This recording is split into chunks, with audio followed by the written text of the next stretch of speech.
dalam doa-doa yang kami naikkan sepanjang waktu kami mengikuti doa puasa ini. Kami percaya bahwa Tuhan sudah meletakkan dasar. Karena firman-Mu berkata, mintalah maka kamu akan diberi, carilah maka kamu akan mendapat, dan ketuklah maka pintu akan dibukakan bagimu. Dan kami percaya banyaklah perbuatan Tuhan yang akan Tuhan lakukan di tempat ini bagi kami, anak-anak kesayangan-Mu. Ini doa dan ucapan syukur kami Tuhan. Sampaikan isi hati-Mu di pagi hari yang teduh dan sejuk ini. Di dalam nama Tuhan Yesus Kristus, kami semua yang percaya bersama-sama katakan amin. Amin. Haleluya. Berikan tepuk tangan, silakan duduk. Bapak Ibu yang terkasih di dalam Tuhan Yesus, Shalom. Salam sejahtera untuk setiap kita yang hadir dalam ibadah ini. Terima kasih Pak Ketua, Pak Alek, dan juga ada Pastor Berti Tengker di sini, dan juga hamba-hamba Tuhan yang ada di ruangan ini. Senang bisa berjumpa dengan Bapak Ibu sekalian, orang-orang yang selalu mencari Tuhan dengan cara yang terbaik. Saya terlalu percaya bahwa kalau Tuhan sudah meletakkan dasar, mintalah, maka kita harus minta Bapak Ibu. Banyaklah doa-doa yang sudah dijawab di bukit doa ini. Saya terlalu percaya Bapak Ibu juga adalah orang-orang yang akan mengalami segala perbuatan Tuhan yang besar dalam setiap doa dan puasa kita di tempat ini. Saudara, hari ini tema khotbah saya adalah Tuhan, kebutuhan utama kita. Pembacaan firman Tuhan terambil dari Keluaran pasal 14 ayatnya yang ke-9 sampai dengan ayatnya yang ke-14. Keluaran 14 ayat 9 sampai dengan ayatnya yang ke-14. Jika Bapak Ibu sudah mendapatkan bagian firman Tuhan ini, dan jika mungkin sudah ada di layar, mari kita baca bagian firman Tuhan ini bersama-sama dalam Keluaran 14 ayat 9 sampai 14. Maka demikianlah firman Tuhan, Keluaran 14 ayat 9 sampai ayatnya ke-14. 1, 2, dan 3. Adapun orang Mesir, segala kuda dan kereta Firaun, orang-orang berkuda dan pasukannya, mengejar mereka dan mencapai mereka pada waktu mereka berkemah di tepi laut, dekat pihak Hirot di depan Baal Zefon. Ketika Firaun telah dekat, orang Israel menoleh, maka tampaklah orang Mesir bergerak menyusul mereka. Lalu sangat ketakutanlah orang Israel, dan mereka berseru-seru kepada Tuhan. Dan mereka berkata kepada Musa, apakah karena tidak ada kuburan di Mesir, maka engkau membawa kami untuk mati di padang gurun ini? Apakah yang kau perbuat ini terhadap kami dengan membawa kami keluar dari Mesir? Bukankah ini telah kami katakan kepadamu di Mesir, janganlah mengganggu kami, dan biarlah kami bekerja pada orang Mesir, sebab lebih baik bagi kami untuk bekerja pada orang Mesir daripada mati di padang gurun ini. Tetapi berkatalah Musa kepada bangsa itu, janganlah takut, berdirilah tegak, dan lihatlah keselamatan dari Tuhan yang akan diberikannya hari ini kepadamu, sebab orang Mesir yang kamu lihat hari ini tidak akan kamu lihat lagi untuk selama-lamanya. Ayat 14. Tuhan akan berperang untuk kamu, dan kamu akan diam saja. Berikan tepuk tangan yang meriah bagi firman Tuhan yang kita dengar di pagi-pagi ini. Saudara yang terkasih di dalam Tuhan, Tuhan adalah kebutuhan utama kita. Satu buku yang pernah saya baca, pernah menuliskan satu kalimat yang besar. Kalimatnya adalah, sesungguhnya hidup kita ini adalah pabrik dari semua keinginan.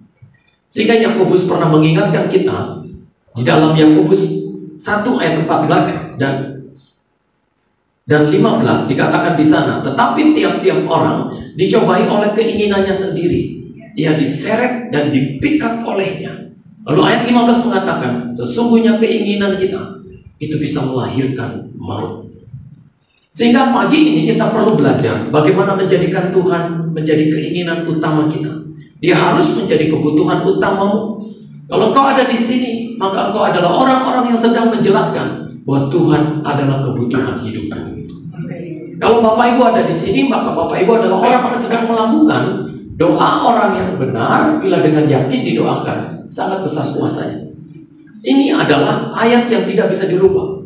Kadang orang membalikkan kalimatnya. Bukan doa orang benar bila dengan yakin didoakan sangat besar kuasanya, tapi kalimatnya dibalik. Doa orang yang tidak yakin Bila dengan benar didoakan, maka sangat besar kuasanya. Salah Bapak Ibu. Ya, kita harus ada di titik yang benar dulu, baru kita boleh yakin doa kita dijawab. Sehingga saya percaya bahwa kalau Bapak Ibu ada di sini, maka ini sudah benar. Sehingga Bapak Ibu boleh yakin bahwa doamu akan dijawab Tuhan. Saya terlalu percaya bahwa kalau ada orang-orang yang sedang naik ke bukit doa, dia adalah seperti gambaran orang-orang yang sedang naik ke gunung. Ya, kalau para pendekar itu Bapak Ibu, dia perlu sesekali naik ke gunung untuk belajar jurus-jurus yang baru. Nanti dia turun dari gunung, dia bisa menghadapi hidup dan menghadapi tantangan dengan jurus-jurus yang baru itu. Dan Bapak Ibu adalah orang-orang yang sedang bagaikan seorang pendekar yang sedang naik ke bukit Tuhan, belajar tentang jurus-jurus kehidupan dari Tuhan. Lalu nanti kita turun, kita bisa hadapi hidup dan tantangan dan kesulitan kita dengan jurus-jurus yang baru oleh karena firman yang kita sudah dengar di bukit doa. Saudara, ini bukan waktunya kita main-main lagi dengan Tuhan. Kalau Pastor Berti dalam sessionnya berkata, kapak sudah tersedia pada akar pohon, dan setiap pohon yang tidak menghasilkan buah pasti ditebang. Itu betul, saudara. Sampai kapan kita mau main-main dengan Tuhan? Saya pernah menonton sebuah film yang berjudul Jumanji. Film Jumanji itu menjelaskan tentang orang-orang yang terserap dalam permainan game. Mereka memainkan game dalam hidup mereka. Dan satu orang diberikan nyawa 3 balok. Kalau 1 kali mati, maka 1 balok nyawa hilang. 2 kali mati, 2 balok nyawa hilang. 3 kali mati, maka 3 balok nyawa hilang. Dan selesailah permainan mereka. Cuma saya mau katakan buat Bapak Ibu bahwa hidup itu bukanlah permainan. Terlalu ngeri kalau kita masih main-main menggunakan kehidupan. Kita bukan punya nyawa 3 balok Bapak Ibu. Kita cuma punya nyawa 1 balok, sekali pakai selesailah hidup kita. Masakan dengan nyawa yang 1 balok ini kita masih main-main. Sehingga kalau Bapak Ibu ada di sini, beruntunglah Bapak Ibu karena Bapak Ibu bisa memaknai kehidupan bahwa sesungguhnya Tuhan itu adalah kebutuhan utama. Sehingga apa yang bisa dikatakan oleh Alkitab ini tentang bagaimanakah Tuhan menjadi kebutuhan utama kita? Kenapa dia harus menjadi kebutuhan utama kita? Hal yang pertama, kita butuh Tuhan karena dosa dan maut mengejar dan ingin membinasakan kita. Kalau Bapak Ibu baca di bagian ini, di ayat 9, kalimat pembukanya mengatakan, adapun orang Mesir, segala kuda dan kereta Firaun, orang-orang berkuda dan pasukannya mengejar mereka dan mencapai mereka pada waktu mereka berkemah di tepi laut dekat Pihahirot di depan Baal Zebon. Saudara perhatikan di sini. Alkitab menggambarkan Mesir itu bagaikan dunia. Pasukan-pasukannya bagaikan maut yang sedang mengejar. Nah, inilah hidup kita. Siapakah kita yang bisa menghadapi maut dan dosa yang sedang mengejar kita kalau bukan kita berpihak kepada Tuhan? Tuhan harus menjadi kebutuhan utamamu supaya engkau bisa menghadapi kejaran dosa itu. Alkitab mengatakan bahwa dosa itu aktif Bapak Ibu. Dosa itu mengejar. Bahkan kalau dosa itu mengejar, dia kejar dengan cara yang terbaik. Kalau Bapak Ibu baca di dalam ayatnya yang kelima, di sana dikatakan, ketika diberitahukan kepada Raja Mesir bahwa bangsa itu telah lari, maka berubahlah hati Firaun dan pegawai-pegawainya terhadap bangsa itu dan berkatalah mereka, apakah yang telah kita perbuat ini? Bahwa kita membiarkan orang Israel pergi dari perbudakan kita.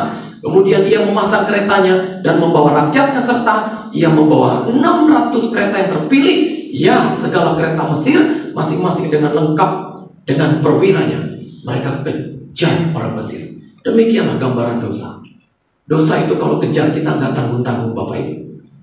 Dosa itu tujuannya hanya supaya Bapak Ibu jauh dari Tuhan dan kehilangan apa yang Tuhan mau kasih dalam hidup kita. Dan selalu saya katakan, orang yang melakukan dosa itu sama seperti seekor ikan yang melihat umpan. Umpan itu memang begitu menggoda, tapi kadang kita nggak sadar bahwa di dalam umpan itu ada kail yang menganga, yang siap menyeret kita dan membinasakan kita. Dan saya mau bilang buat Bapak Ibu sekalian, bahwa hanya ikan yang bodoh yang mau makan umpan itu sampai 2 kali. Kita nggak boleh terseret berkali-kali dalam lumpur dosa yang sama Bapak Ibu.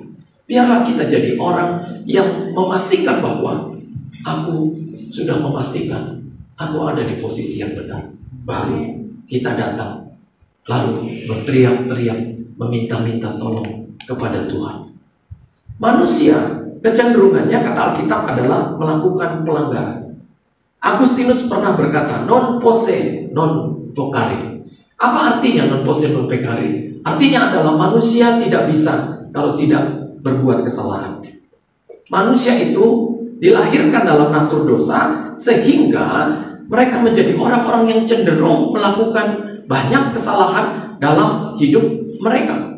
Sehingga kalau Bapak Ibu belajar tentang bagian ini, maka Bapak Ibu belajar tentang bagaimana kita bisa melepas dari kejaran dosa dan maut. Caranya cuma satu. Biarlah engkau memastikan Tuhan di pihakmu. Tuhan membelamu. Itu yang jadi alasan kita bisa menang atas setiap keinginan-keinginan dosa.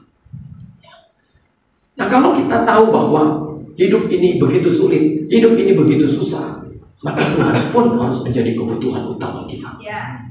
Saudara, kalau kita belajar tentang pandemi kemarin, kita ini bukan orang yang kaya sekali. Kita bukan orang yang punya asuransi yang mahal, Bapak Ibu. Tapi kenapa kita masih bisa sampai di titik ini? Ini menjelaskan, ini bukan lagi kita, tapi Tuhan yang ada dalam kita. Ini bukan bicara hebatmu, uang pun tidak bisa menolong kita, hebat pun tidak. Hanya Tuhan yang bisa memberikan anugerah ini. Sampai di titik ini kita bisa berkata, Ebenezer, sampai di titik ini dan di titik-titik yang lain, Tuhan menyertai kita sekarang. Sehingga kalau engkau mencintai Tuhan, cintai Tuhan dengan cinta yang asli, cinta yang ori. Tuhan gak mau cinta yang setengah. Tuhan gak mau cinta yang KW, Bapak Ibu. Ya, satu kali teman saya pakai jam Rolex palsu, Bapak Ibu. Waduh, bagusnya minta ampun. Bukan minta uang, kalau yang asli kan bagusnya minta uang. Karena harganya ratusan juta. Ya. Dia pakai. Ya. Lama-lama, waktu dia keringetan, kecium bau besinya. Akhirnya kita bilang sama dia, aduh udah lalu gak usah pakai jam itu. Pakai aja yang biasa-biasa, bau besi tahu. Akhirnya kalau dia nggak ada, kita panggil dia dengan sebutan Iron Man. Kenapa? Karena kalau ada dia, selalu bau besi. Nah, Tuhan nggak mau cinta yang KW. Tuhan mau cinta kita yang original. Yang nggak main setengah kalau kita disuruh mencintai dia. Dia selalu berkata, cintai aku dengan segenap hatimu, segenap jiwamu, segenap kekuatanmu, segenap akal budimu, dan segenap apa yang engkau bisa berikan kepadamu. Tuhan gak main setengah. Kalau kita makan di warteg, kita bisa minta setengah.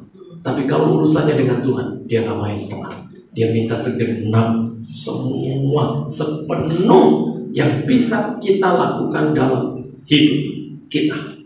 Jadi kalau kita adalah orang-orang yang mengasihi Tuhan dengan segenap hati, segenap jiwa, maka benci, dendam, iri gak ada lagi di situ. Ya. Saya kemarin membaca satu tabloid. Di tabloid itu mengatakan satu-satunya emosi yang tidak berguna itu adalah kebencian. Saudara, kebencian itu adalah merupakan sebuah beban.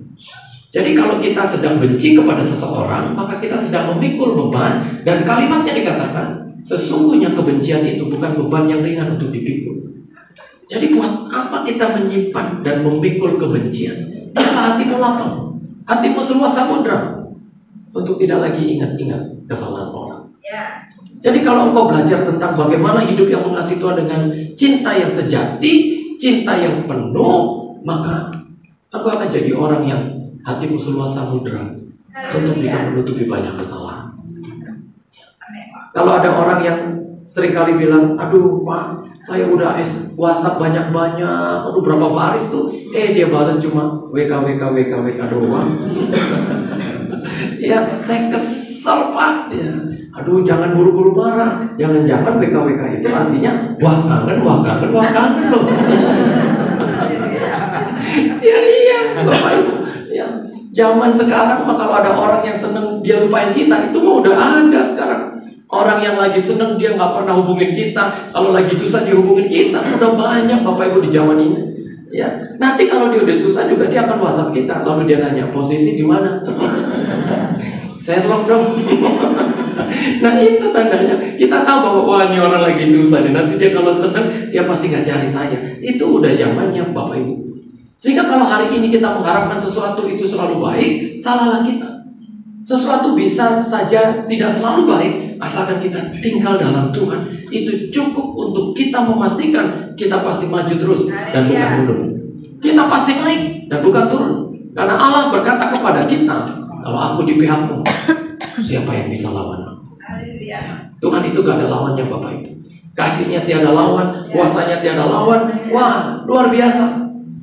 Jadi kalau kita belajar memahami hidup, maka kita belajar tentang kesempatan yang besar yang kadang banyak orang tidak bisa menerimanya. Haleluya. Bapak Ibu adalah orang-orang yang beruntung. Ada anugerah yang besar. Sampai hari ini kita tidak pernah ditinggalkan oleh Tuhan. Kalau kita hitung-hitung umur kita, saya pernah membaca satu buku yang mengatakan sebuah kalimat yang gak bisa saya lupakan. Sesungguhnya hidup itu, kata buku itu, adalah seperti menjalin tali. Baru saja kita jalin, kita udah sampai di ujung. Ya. Sadar tidak sadar, kita akhirnya tua juga.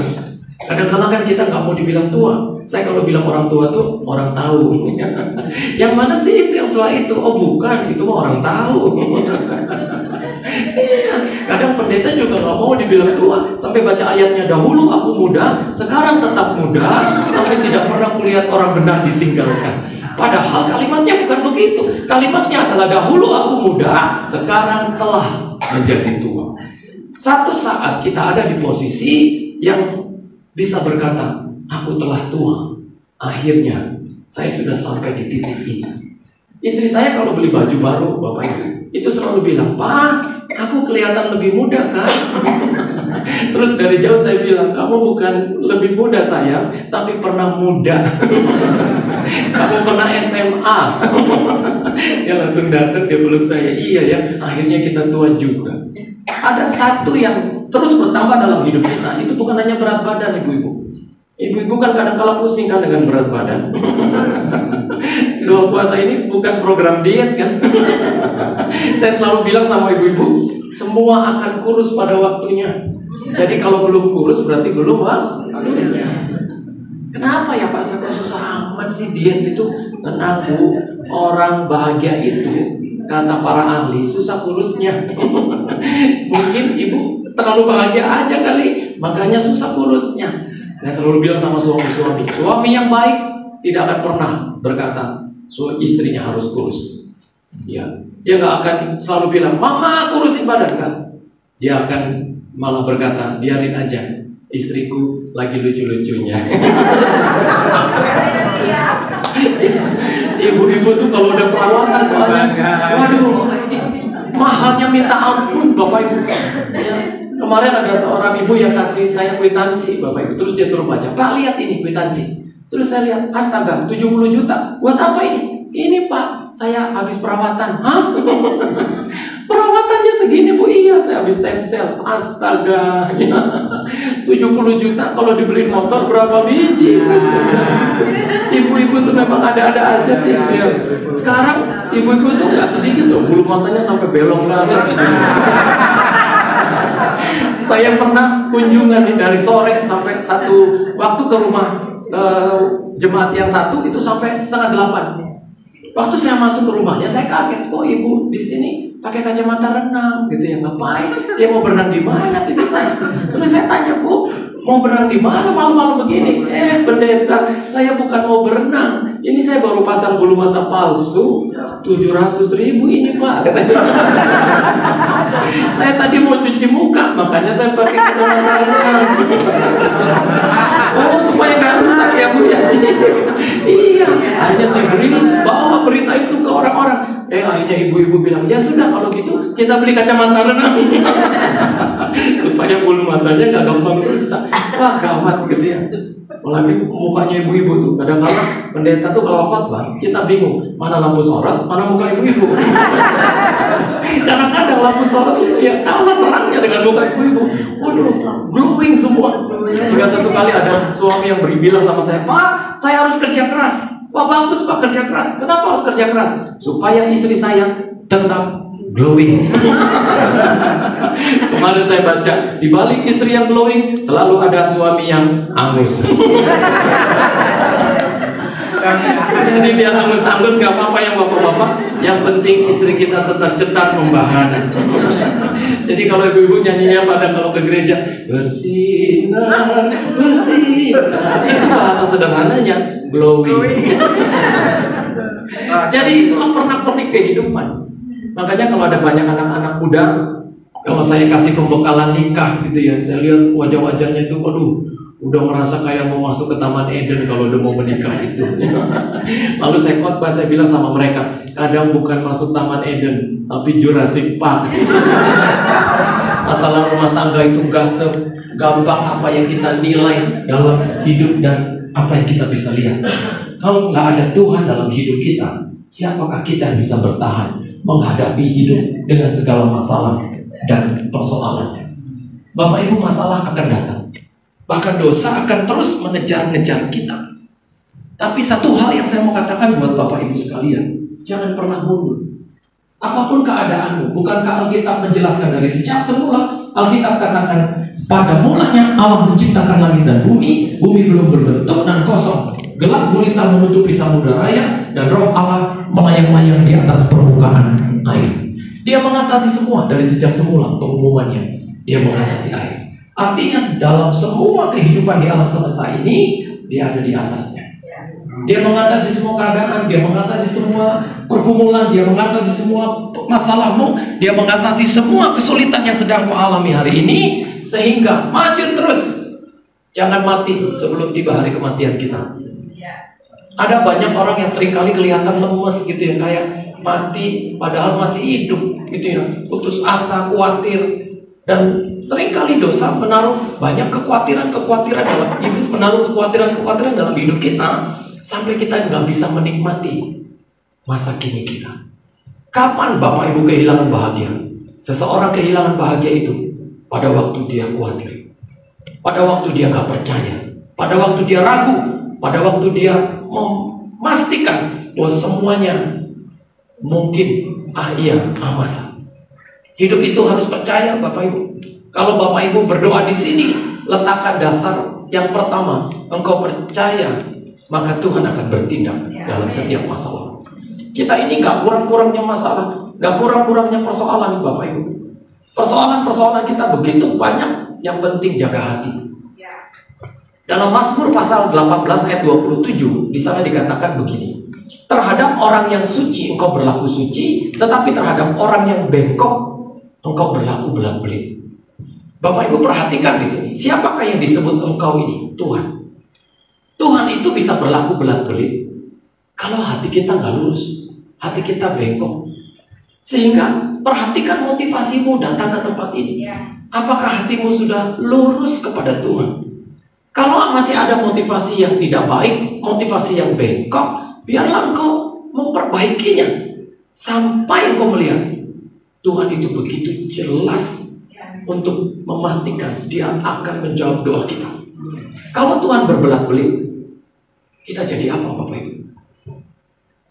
Tahu Bapak Ibu bagaimana orang yang berbelat-belit itu? Oh, saya sering dan banyak mengerti tentang banyaknya orang yang berbelat-belit itu. Ya paling banyak di gereja malah. Kadang kala ada yang bilang sip, oke, siap. Nah ketika hari hanya tidak ada tuh si siap itu, nggak ada tuh si oke. Di mana si beres itu? Nggak ada. Berbelat-belit. Bayangkan kalau Tuhan berlaku seperti itu. Dia bisa berlaku berbelat-belit kalau hatimu bengkok. Sehingga kalau motivasimu lurus dalam doamu, engkau punya hati yang suci. Dikatakan terhadap orang yang suci, Tuhan berlaku suci. Maka ini adalah merupakan satu ayat yang melandasi semua doa dan harapan kita di sini, Bapak Ibu. Dari awal hatimu harus kudus, hatimu harus suci, supaya hatimu bagaikan hati yang siap dibaca oleh Tuhan. Lalu Tuhan akan menuntun dan menyertai kita dan membuat kita mengerti bahwa Dia Tuhan yang akan menolong apapun yang kita sedang alami hari ini. Sakitkah engkau hari ini? Tuhan seringkali menyembuhkan orang sakit dan melakukan banyak perbuatan yang heran. Waktu saya belajar tentang doa kesembuhan, kadang-kala Tuhan menjawab doa kesembuhan itu dengan 3 jawaban. Yang pertama, kadang ada orang yang berdoa, ya Tuhan sembuhkan saya. Tuhan kadang jawab, ya aku akan sembuhkan kamu. Dan ini yang disebut mukjizat, Bapak Ibu. Dan mukjizat itu masih berlaku sampai hari ini. Mukjizat itu untuk Bapak Ibu Saudara. Mukjizat itu untuk kita semua. Mukjizat masih ada. Sehingga gak heran kalau Bapak Ibu bisa melihat ada kebaktian bangunan rohani di mana ada orang yang lumpuh bisa berjalan, yang buta bisa melihat, yang tuli bisa mendengar, yang bisu bisa berbicara. Itu semua menjelaskan bahwa Tuhan masih melakukan banyak mukjizat di tengah-tengah umat. Lalu ada orang yang berdoa, ya Tuhan sembuhkan saya. Tuhan gak jawab ya, tapi Tuhan jawab tunggu. Lalu orang ini berdoa dan berdoa sampai Tuhan akhirnya menyembuhkan dia juga. Inilah yang dinamakan kairosnya Tuhan, waktunya Tuhan. Waktu Tuhan bukan waktu kita, tapi waktunya pasti yang terbaik. Dan yang ketiga, kadang orang berdoa begini, Tuhan sembuhkan saya. Saya sudah gak tahan dengan sakit ini, saya terlalu lelah Tuhan. Saya gak sanggup lagi Tuhan. Tuhan gak jawab ya, Tuhan gak jawab tunggu. Tapi Tuhan hanya berikan kekuatan untuk orang ini supaya dia bisa tetap setia sampai akhir. Dan banyak orang yang hanya mendapatkan kekuatan sampai akhir, Bapak Ibu. Sehingga gak heran kalau saya melayani, ada saja ibu-ibu, bapak-bapak yang ikut ibadah tapi duduk di kursi roda. Kadang di hidungnya masih tertempel ada selang untuk dia minum dan makan, tapi dia tetap setia. Dan sampai pada akhirnya mereka kedapatan tetap berkata, apapun yang terjadi dalam susah senang, sehat sakit, Tuhan Yesus baik bagi hidupku. Nah, kita ada di jawaban yang mana? Semuanya adalah jawaban ya, tunggu, atau hanya diberikan kekuatan. Jadi kalau kita mengikut Tuhan, kadang-kala apa yang Tuhan mau kita lakukan, itu saja yang kita harus lakukan. Jangan dengarkan apa kata iblis. Jangan dengarkan iblis yang selalu berkata, masa lalumu terlalu rusak, engkau tidak mungkin datang kepada Tuhan lalu ditolong. Iblis itu dikatakan adalah bapa segala pendusta, Bapak Ibu. Salah satu dari 7 dosa maut itu adalah berbohong. Berbohong dan sombong itu adalah dosa yang paling tua dalam sejarah hidup manusia. Ketika manusia ingin menjadi seperti Allah, manusia jatuh dalam kesombongan yang luar biasa. Dan ketika manusia dibohongi oleh iblis, maka manusia hidup dan menjalani hidupnya di atas dasar kebohongan, lepas kebohongan. Makanya kebohongan itu masih selalu ada sampai hari ini. Saya pernah tanya sama seorang ibu, Bapak masih suka bohong nggak? Aduh Pastor, yang kemarin aja udah bertelan, dia udah bohong lagi. Oh ya? Iya Pastor. Akhirnya hati saya udah keblokir. Lo kok kayak handphone aja? Saya bilang gitu. Iya, saya udah gak percaya lagi apa yang dia omongin. Pokoknya dia ngomong apa, itu pasti bohong. Jadi di rumah sekarang Pastor, suami saya itu dipanggil dengan panggilan si pembohong itu. Jadi kalau istrinya tanya, mana Papa? Oh, si pembohong itu nggak ada mah. Karena udah keseringan bohong. Ya. Lalu kesombongan. Siapakah manusia yang paling sombong? Manusia yang paling sombong adalah manusia yang tidak percaya Tuhan. Dalam Alkitab dikatakan ada seorang yang bernama Nimrod. Nimrod itu adalah orang yang dikatakan dengan gagah perkasa melawan Tuhan. Tahu Bapak Ibu apa arti nama Nimrod? Nimrod itu arti namanya adalah mari kita memberontak. Dari namanya saja kita bisa tahu seperti apa orang. Dan Nimrod adalah orang yang terkenal dengan kepintarannya. Dia ahli dalam semua ilmu. Dia ahli membuat bangunan sehingga di Babel waktu itu ada banyak bangunan-bangunan yang tinggi oleh karena kemampuan Nimrod. Lalu Nimrod akhirnya dipuja-puja. Nimrod akhirnya lupa akan Tuhan. Nimrod akhirnya membangun sebuah generasi yang memberontak kepada Tuhan. Dan dia melakukan kehidupan yang begitu rusak. Dia melawan Tuhan dengan cara yang begitu luar biasa.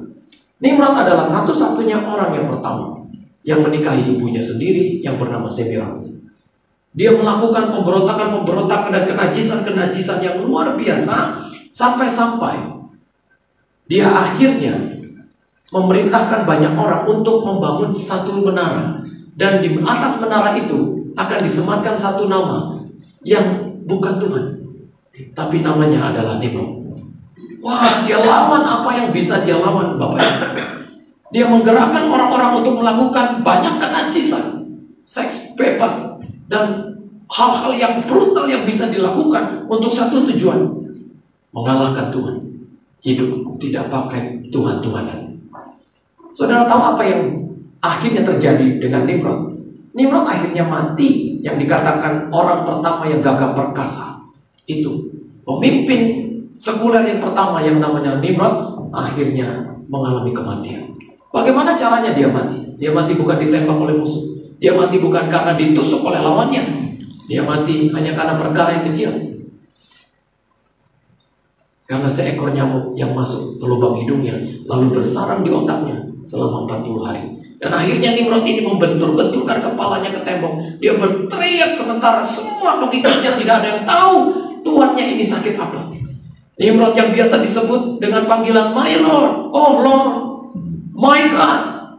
Dia tidak berdaya dengan nyamuk yang bertengger di batang otaknya itu. Saudara, orang yang hebat bisa mati hanya karena seekor nyamuk yang kecil. Lalu kita ini siapa? Sehingga Bapak Ibu, ya, sampai sekarang ada banyak orang yang selalu bilang, hati-hati, lu jangan terlalu sombong, ntar nyamuk masuk ke hidung lu baru tahu rasa. Nah, Nimrod adalah orang yang pernah ngalamin hal itu, ya. Apalagi kita yang udah diciptakan dengan produk-produk hidung yang besar-besar. Nah, itu orang-orang saya tuh. Ya. Jadi kalau kita menjalani hidup yang tidak mengandalkan Tuhan, maka siapakah kita, Bapak Ibu? Kita butuh Tuhan karena Dia adalah kebutuhan yang paling utama dari semua kebutuhan kita. Sehingga doa saya, biarlah kita jadi orang yang bergegas untuk memperbaiki diri. Dosa apa yang paling berbahaya yang ada dalam hidup manusia? Dosa yang paling berbahaya adalah dosa yang tidak terasa. Kalau ada suami yang udah salah tapi gak rasa salah, nah itu bahaya, Bapak Ibu. Kalau ada istri udah salah tapi dia gak merasa salah, wah itu bahaya. Kalau kita masih punya sense of belonging, hati nurani yang selalu berkata kamu udah salah, itu masih bagus, Bapak Ibu. Tapi berapa banyak orang yang seringkali hidup dalam kesalahan, tapi dosa itu sudah tidak terasa lagi. Jangan, Bapak Ibu. Kalau kita belajar tentang orang yang melakukan dosa, maka bertobat itu adalah bukan merupakan perkara yang mudah untuk dilakukan. Coba tanya dengan diri Bapak Ibu, susah atau gampang bertobat itu? Pasti kita semua bilang, gak gampang. Makanya di dalam Alkitab dikatakan, kalau ada satu orang yang bertobat, beribu-ribu malaikat itu harus bertempik sorak, lalu memberikan standing applause kepada satu orang yang bertobat ini. Hanya satu orang, Bapak Ibu. Kenapa disebutkan cuma satu orang? Kenapa gak 100 orang, 1000 orang? Karena bertobat itu gak gampang untuk dilakukan. Kadang cuma satu, kata Alkitab. Tapi karena yang satu itu, malaikat juga tahu bahwa bertobat itu susah. Akhirnya mereka harus berdiri untuk memberikan tepuk tangan untuk satu orang yang bertobat ini. Karena bagi malaikat, mereka ngerti ini pasti orang yang hebat. Ini pasti orang yang dapat kasih karunia. Ini pasti orang yang mendapatkan anugerah. Di saat banyak orang tidak bisa bertobat, tapi satu orang ini beda. Dia kembali ke jalan yang benar.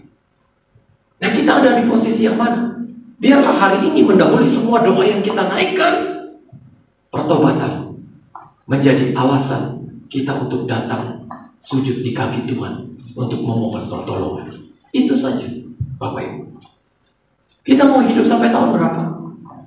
Ajal itu kadang tidak menunggu tobat kita. Maut itu kadang tidak menunggu sadar. Ada orang belum sempat sadar, maut sudah keburu datang. Ada orang belum sempat memperbaiki diri, ajal sudah keburu tiba. Jadi apa yang harus kita lakukan? Memilih untuk kembali ke jalan yang benar adalah pilihan yang paling baik yang kita harus lakukan hari ini. Tapi saya kan bukan pezina, Pak. Saya bukan pembunuh. Saya bukan orang yang melakukan banyak kejahatan yang brutal. Iya. Tapi gak sedikit kita gak sadar kalau kita sudah salah. Biarlah kita datang sama Tuhan. lalu berkata, Tuhan, kalau aku salah, ampuni aku. Biarlah di atas kepala aku menerima kasih karunia untuk membuat semua doa-doaku tidak terhalang oleh karena kesalahan-kesalahanku. Itu baru benar, Bapak Ibu. Yang kedua, kenapa Tuhan itu harus menjadi kebutuhan utama kita? Bukan hanya karena dosa dan maut mengejar kita saja, tetapi karena kita nggak bisa menyelamatkan diri kita sendiri. Dikatakan di dalam bagian ini, saudara, dalam Keluaran pasal 14 ayatnya yang ke-13, kalimatnya mengatakan demikian. Tetapi berkatalah Musa kepada bangsa itu, jangan takut, berdirilah tetap dan lihatlah keselamatan dari Tuhan yang akan diberikannya hari ini kepada. Saudara, keselamatan itu telah datang, kata Alkitab. Keselamatan itu ada di sini, pertolongan itu ada di sini. Gapai, terima pertolongan dan keselamatan itu. Kita nggak bisa selamat sendiri, kita butuh Tuhan. Biarlah kita jadi orang-orang yang mengulurkan tangan, lalu Tuhan meraih tangan kita seperti pujian. Raih aku dan dapatkanlah dalam kasih karya-Mu. Biar Tuhan dapatkan tangan kita, lalu Dia angkat kita dari lumpur dosa dan kesalahan kita. Kita maju bukan karena kita, tapi karena ada Tuhan yang membawa kita ke atas. Kemarin Bapak Ibu, saya ketemu satu aplikasi namanya MyLoanVity. Kalau Bapak Ibu ketik di Google MyLoanVity, Bapak Ibu akan melihat bahwa MyLoanVity ini adalah kalkulator kehidupan. Ya, aplikasi ini bisa memprediksi sampai tahun berapa kita bisa hidup. Wah, saya karena penasaran, akhirnya saya buka dong. Rupanya aplikasi MyLoanVity ini adalah merupakan aplikasi yang bisa memprediksi kita bisa hidup sampai tahun berapa.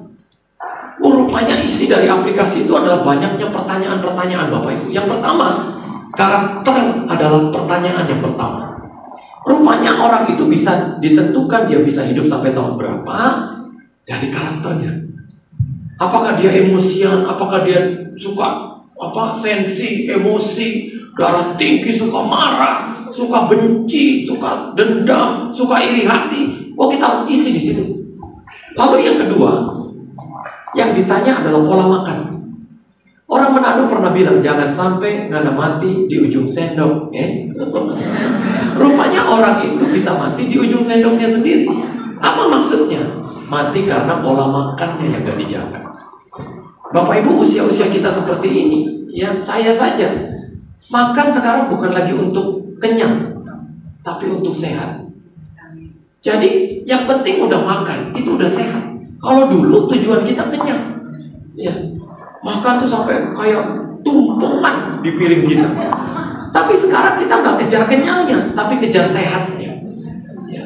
Ada orang yang makanannya B2 terus gitu ya, sampai kalau diingetin, aduh ini kan aku makan supaya nggak lupa rasanya aja tahu. Opung saya kalau saya tegur opung, jangan makan babi melulu nanti kolesterol. Dia langsung tolak pinggang terus dia bilang sama saya, di mana babi mati karena kolesterol? Ya akhirnya karena opung yang bilang, ya saya iya aja terus saya pergi dah. Ya. Dan yang ketiga yang ditanya, bagaimana silsilah kita? Orang tua kita pernah sakit apa? Jantung kah? Stroke kah? Diabetes kah? Liver kah? Semua, darah tinggi kah? Kita harus isi, Bapak Ibu. Sesudah saya isi, saya mau submit dong. Saya mau tekan, saya mau tahu aplikasi ini prediksi saya bisa hidup sampai tahun berapa. Waduh, itu jantung saya copot, saya bubut lagi, copot, saya bubut lagi. Ntar kalau ditentuin tahun depan, akhirnya saya tekan Bapak Ibu hasilnya. Bapak Ibu tahu saya ditentukan hidup sampai tahun berapa? Saya diprediksi bisa hidup sampai tahun 2059. Waduh, saya senangnya minta ampun. Waktu doa pagi, saya baru sadar itu kan cuma aplikasi. Ya. Nah, rupanya Bapak Ibu, di tahun 2059 itu usia saya 84 tahun. Waduh, luar biasa panjangnya. Lalu akhirnya waktu doa pagi saya bilang, Tuhan, hidup itu ada di tangan-Mu, bukan ada di aplikasi MyLoanVity. Tapi coba nanti itu udah pada buka kayaknya. Penasaran kan? Iya. Kita mau hidup sampai tahun berapa, Bapak Ibu? Terlalu ngeri kalau kita gunakan tahun-tahun hidup kita dengan cara yang buruk dan cara yang tidak baik. Biarlah kalau kita jadi orang tua, kita jadi orang tua yang baik. Kita jadi suami yang baik. Kita jadi istri yang baik. Untuk menjelaskan kepada anak-anak kita. Sampai sedemikian. Papa mama disertai Tuhan dan tidak pernah ditinggal. Alkitab berkata, sampai masa tuamu, sampai masa putih rambutmu. Kenapa dikatakan sampai masa putih? Karena anak SD itu rambutnya gak bisa ubanan. SMP, SMA, ya kalau ada yang ubanan itu kelainan dari genetik. Rambut putih itu menjelaskan orang yang sudah memasuki masa tua. Ayat tadi, dahulu aku muda, sekarang telah menjadi tua. Tapi Tuhan bilang, aku akan menggendong engkau. Aku akan bertanggung jawab akan engkau. Ada tanggung jawab Tuhan di masa tua kita. Ya. Sehingga kalau ada Tuhan di masa tua kita, dia bertanggung jawab, kita nggak perlu khawatir. Selama Tuhan ada di pihak kita, Alkitab bilang, saya nggak ada lawan. Tidak ada lawannya. Kita akan jadi orang-orang yang melihat, kalau aku ada bersama dengan Tuhan, maka aku akan berlari dan melompati tembok dan menang bersama dengan Dia. Berikan tepuk tangan. Lalu kemudian yang ketiga, yang terakhir, kenapa kita harus menjadikan Tuhan menjadi kebutuhan utama kita? Kita butuh Tuhan karena Dialah yang akan memberikan kemenangan untuk kita. Di ayat 14 dikatakan, Tuhan akan berperang untuk kamu dan kamu akan diam saja. Seakan-akan Tuhan bilang sama kita begini, ayo berdoa saja, duduk diam di sini, jadilah tenang supaya kamu dapat berdoa. Dalam tinggal diam dan percaya terletak kekuatan. Lalu Tuhan akan menghadapi setiap masalah kita. Nanti kita pulang, bukan kekuatan kita lagi yang beracara, tapi ada kekuatan Tuhan, ada Tuhan yang turut bekerja. Dia dikatakan, aku akan berperang untuk kamu. Kalau dia berperang, dia bukan ada di belakang. Dia akan tunggu kita kalah dulu, baru dia maju. Ya, kalau Tuhan turut berperang, dia ada di barisan paling depan. Dia dengan gada dan tongkatnya menghalau semua tantangan dan masalah kita. Kita jalan di jalan yang Tuhan sudah bukakan. Ada banyak terobosan, lepas terobosan. Dari kesaksian banyak orang yang telah turun dari Bukit Doa ini. Ada banyak mukjizat, ada banyak pertolongan, ada banyak kairos-kairos Tuhan, momen-momen Tuhan yang akhirnya diciptakan Tuhan melalui Bukit Doa ini. Dan saya terlalu percaya Bapak Ibu adalah orangnya yang akan mengalami banyak terobosan dan peluang. Bapak Ibu akan melihat nanti turun ke Jakarta atau turun ke rumah Bapak Ibu masing-masing. Sesungguhnya kata Daud, pialaku penuh melimpah. Ada piala-piala kemenangan yang berderet-deret yang akan diberikan Tuhan. Satu persatu kita akan lewati masalah kita. Masalah ini kita dapat pialanya. Masalah hutang, ya kan? Sekarang orang kan banyak diajarin hutang, Bapak Ibu. Kita buka YouTube aja, itu anak-anak kecil punya KTP juga belum. Baru kita buka YouTube, dia udah ngomong, kamu mau pinjam 30 juta. Coba lihat, kemarin aku sedih, aku gak punya uang. Untung ada Kredivo. Akhirnya aku bisa pinjam 8 juta. Kalau kamu mau pinjam, di sini banyak kok yang bisa diharapkan. Bayangkan, anak kecil. Dan berapa banyak orang yang akhirnya kalah dengan hutang. Hutang itu, minjem itu memang enak Bapak Ibu. Yang gak enak itu waktu bayarnya. Jatuh cinta dengan pinjaman itu memang luar biasa. Tapi jatuh temponya Bapak Ibu, itu setengah mati. Sampai kita tuh kalau udah punya utang dikejar-kejar, kita pesen Indomie telur pun, telurnya bukan setengah matang tapi setengah mati. Indomie ya mas, telurnya setengah mati. Setengah mati, bukan maksud saya setengah matang. Sampai begitu. Dan berapa banyak orang gara-gara pinjol akhirnya memutuskan untuk mengakhiri hidup dan bunuh diri. Jangan. Adakah di antara kita punya utang yang banyak? Utang yang tidak kunjung kita bisa bayar sampai hari ini? Percaya saja. Kalau engkau mengharapkan Tuhan, lalu Tuhan saya salah, saya sudah sembrono, saya sudah terlalu boros Tuhan, minta ampun. Buat aku bisa menyelesaikan hutang-hutangku. Jangan pilih bunuh diri. Pilih datang kepada Tuhan. Karena sebetulnya yang kau butuhkan bukan uang lagi ketika kau terjerat hutang. Yang kau butuhkan adalah Tuhan. Lalu Alkitab katakan, carilah dahulu kerajaan Allah dan kebenarannya, maka semuanya akan ditambahkan kepadamu. Berarti aku harus minta tolong sama gereja? Bukan. Saya selalu bilang sama jemaat, gereja itu bukan lembaga keuangan. Sehingga kita lihat gereja, lihat bantuan. Lihat gereja, lihat proposal yang akan dibantu. Jangan. Apa yang Alkitab katakan? Kerajaan Allah itu berbicara bukan tentang uang, Bapak Ibu, di dalam Alkitab. Kerajaan Allah berbicara tentang kebenaran. Cari kebenaran, cari firman, supaya itu bisa menguatkan engkau. Lalu engkau bisa berdiri menghadapi setiap masalah dan persoalan. Asalkan kita benar, Tuhan itu ada di pihak orang benar. Alkitab katakan, berkat itu ada di atas kepala orang benar. Kalau berkat itu ada di atas kepala orang benar, maka kalau dikatakan doa orang yang benar, maka doa orang yang seperti ini yang bisa kita yakini akan dijawab Tuhan. Jangan yakin dulu baru engkau berdoa dengan cara yang benar. Jangan. Kadang kalau orang sok yakin doanya dijawab, padahal dia nggak lakukan yang benar, hidupnya masih terseret dengan banyak dosa. Tapi kalau kita memastikan urutannya doa orang benar, bila dengan yakin didoakan, lihat sangat besar kuasa Tuhan yang turut bekerja di dalam. Bapak Ibu, di sini adalah orang-orang yang sedang mendapatkan kuasa Tuhan yang besar itu sampai penuh, melimpah, turun. Maka air mata yang ditampung dalam kirbat Allah itu akhirnya ditumpahkan, melimpah, bukan lagi jadi air mata, tapi telah menjadi mata air kemenangan. Kitalah orang-orang yang dikatakan dalam ayat yang terakhir ini, aku akan memberikan kemenangan kepadamu. Kalau Tuhan itu adalah kebutuhan utama kita, maka kita tahu kalau aku di sini, it's only by your grace, Lord. Hanya Yesus saja.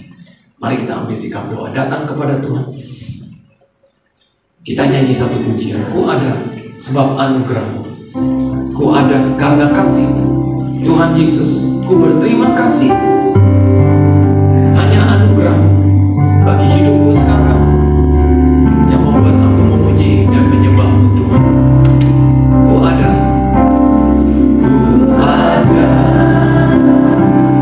sebab anugerah-Mu. Ku ada karena kasih-Mu. Tuhan Yesus, panggil namanya. Dia ada di tengah-tengah kita hari ini. Dia bergerak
pengertian yang benar untuk kembali berdiri di atas firman Tuhan yang kau dengar hari ini. Bahkan dia bukan hanya menarik banyak orang, tetapi dia juga akan menarik hal-hal yang besar dan luar biasa dinyatakan dalam kehidupan kita. Blessing, miracle, keajaiban lepas keajaiban dinyatakan berlimpah-limpah.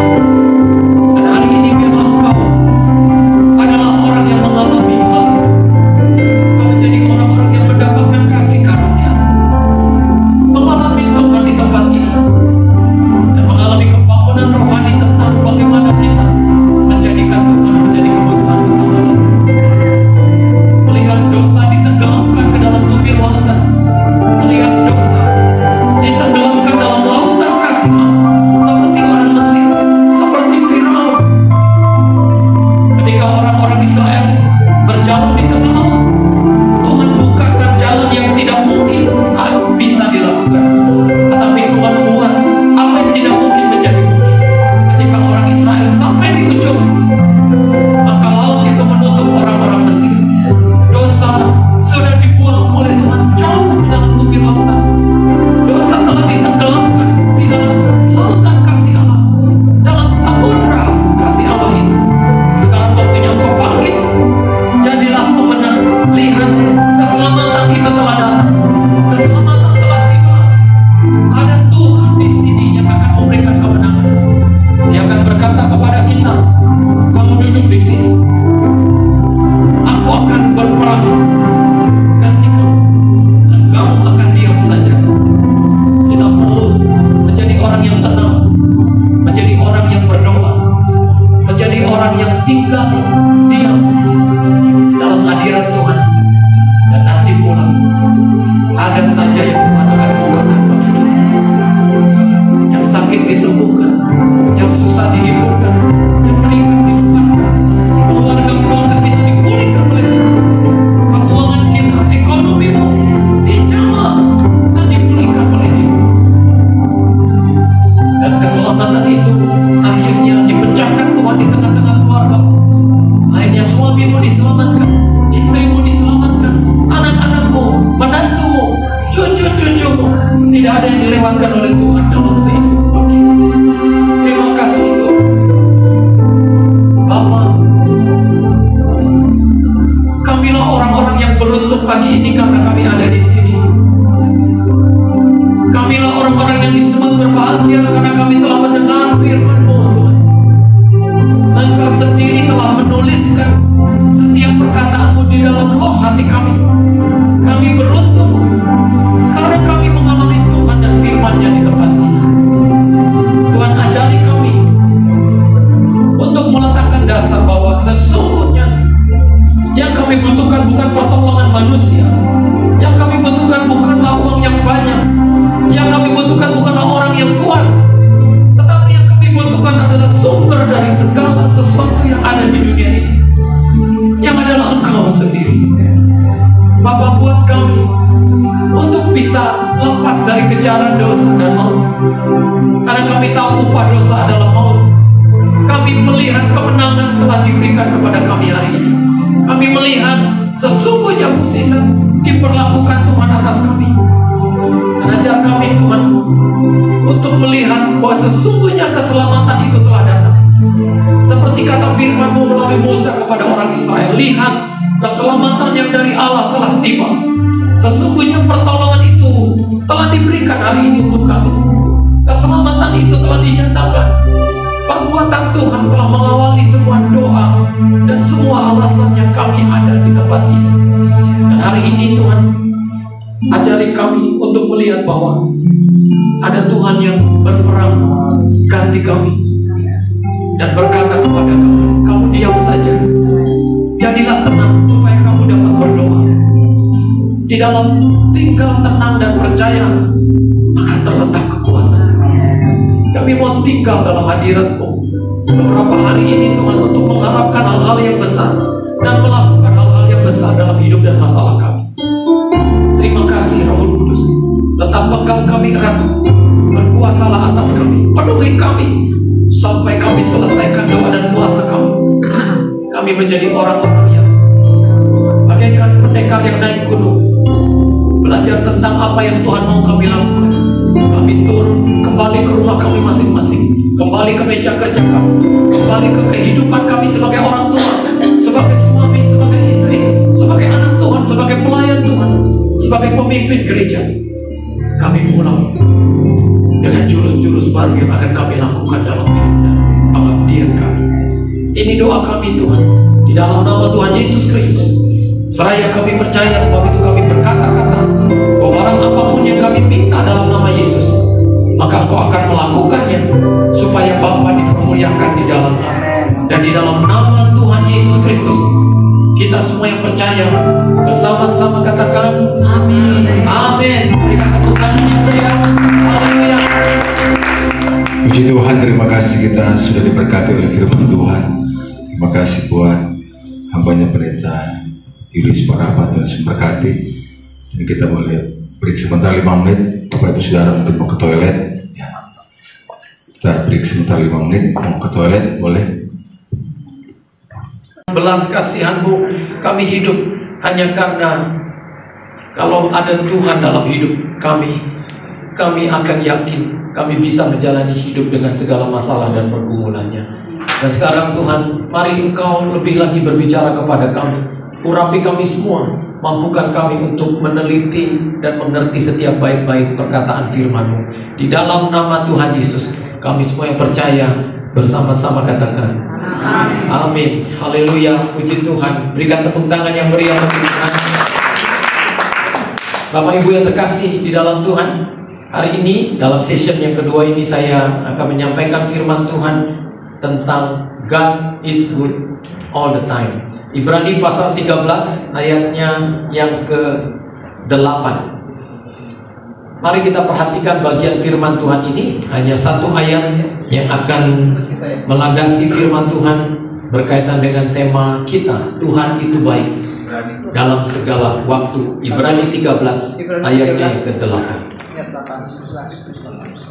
Jika Bapak Ibu sudah mendapatkan bagian firman Tuhan ini, mari kita membacakannya bersama-sama. 1, 2, 3. Yesus Kristus tetap sama, baik kemarin maupun hari ini dan sampai selama-lamanya. Inilah yang dikatakan Tuhan tentang Tuhan kita. Dia dikatakan tetap sama.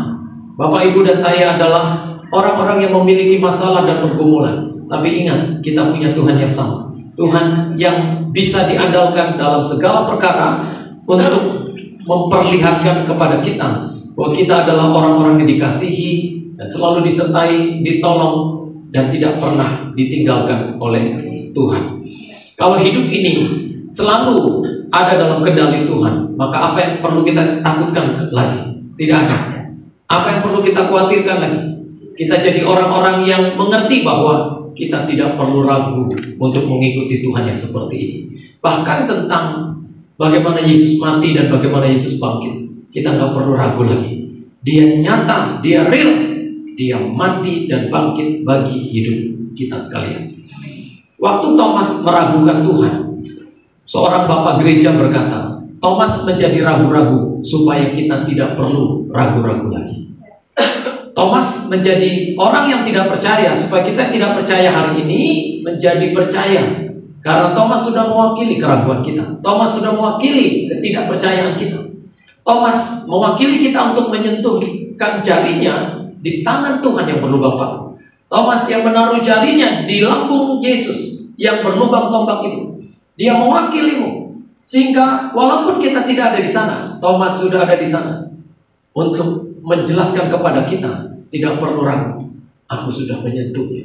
Aku sudah memegangnya. Mataku sendiri telah melihat tentang Tuhan yang hidup yang ada di depan. Sehingga kalau Bapak Ibu baca tentang Thomas itu sampai pergi ke Asia. Dia adalah rasul yang menginjili sampai ke Asia. Terakhir dia ada di India. Dia mati di India. Dia mati dengan cara yang sama, ditombak seperti Yesus ditombak lama. Saudara, kalau saudara ke India ada gereja Rasul Thomas. Maka kalau saudara masuk ke gereja itu, di ruang bawahnya itu ada makam dari Rasul Thomas. Di ruang makam itu ada dinding yang memiliki lukisan yang besar. Dan di dinding itu terlihat orang yang ada di lukisan itu sedang berdoa, lalu di belakang orang yang berdoa ini ada seorang Hindu yang badannya besar menancapkan tombak ke punggung orang yang sedang berdoa ini sampai tembus ke bagian depan tubuhnya. Dan siapakah orang yang berdoa lalu mati dengan cara yang demikian? Thomas adalah namanya. Ketika Thomas menaruh tangannya di lambung Yesus yang berlubang tombak, maka dia mengalami hal yang sama persis. Badannya ditombak lalu dia mati. Sampai akhir hayatnya Thomas melawan semua keraguan-raguan orang yang ragu, orang yang tidak percaya. Hari ini tiada aku ragu lagi untuk mengikut Tuhan. Berikan tepuk tangan yang meriah bagi Tuhan Yesus. Haleluya. Yesus Kristus tetap sama. God is good all the time. Bagaimanakah kebaikan Tuhan itu yang dikatakan dalam ayat ini? Dia tetap sama baik kemarin. Saudara, kita semua punya waktu kemarin. Kita punya masa lalu. Kita tidak boleh tidak bisa maju karena masa lalu kita. Tuhan sudah ada di sana untuk menyelesaikan masa lalu. Dia sudah ada di sana untuk berkata kepada kita, kita selesai dengan masa lalu kita yang telah. Sehingga orang Kristen tidak boleh tidak bisa maju karena masa lalunya yang pahit. Adakah di antara Bapak Ibu yang memiliki masa lalu yang gelap? Percayalah bahwa kalau Tuhan berkata, Dia adalah Tuhan yang baik di waktu kita kemarin, maka jangan sampai kita tidak bisa maju karena waktu kemarin. Kita harus maju karena Tuhan baik hari ini. Waktu kemarin adalah waktu yang sudah diselesaikan oleh Tuhan.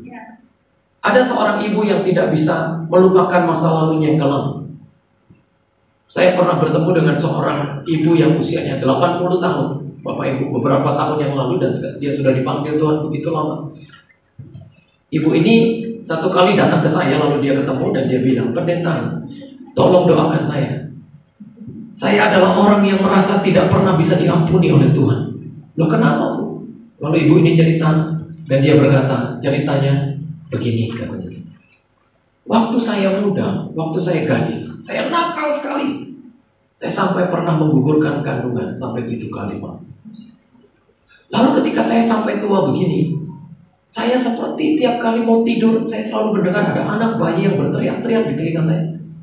Anak-anak kecil yang menangis-nangis di hati dan pikiran saya, Pak. Saya nggak bisa tidur. Lalu iblis mendakwa saya dan berkata, kamu nggak mungkin diampuni. Kamu terlalu jahat, kamu sudah membunuh, kamu sudah melakukan hal yang dilarang oleh Tuhan. Kamu terlalu kejam." Sehingga saya kalau ketemu pendeta didoakan, saya senang. Tapi nanti malam gitu lagi. Tiap hari berpuluh-puluh tahun saya mengalami hal ini. Saya merasa saya orang yang paling tidak bisa diampuni oleh Tuhan. Lalu saya bilang sama ibu itu, "Bu, kalau Tuhan sudah mengampuni ibu, Tuhan tidak pernah merubah keputusannya untuk tidak jadi mengampuni. Sekali kita diampuni oleh Tuhan. Ketika kita diampuni, Tuhan itu nggak pernah berubah, tidak setia. Dia tidak akan berkata, aku tidak jadi mengampuni kamu. Tidak, saudara. Sekali kita diampuni, selesailah kita dengan dosa kita dan masa lalu kita. Sehingga ibu tidur nyenyak aja. Jangan dengarkan kata iblis, dengarkan kata Tuhan saja. Akhirnya ibu itu bisa tidur nyenyak kembali. Kita harus sampai di titik ini saat-saat kita mengerti bahwa dosa kita telah dikubur jauh ke dalam tubir lautan. Alkitab berkata, aku tidak akan lagi mengingat-ingat dosamu. Hebat Tuhan itu, Bapak Ibu. Saya kalau ngajarin orang tentang ajarlah aku menghitung hari-hariku sedemikian, orang tuh kadang gak mau menghitung hari. Orang tuh maunya menghitung duit, hitung untung, hitung saldo, ya Bapak Ibu, hitung kesalahan orang, gitu ya, hitung perbuatan apa saja yang pernah dilakukan orang itu kepadanya.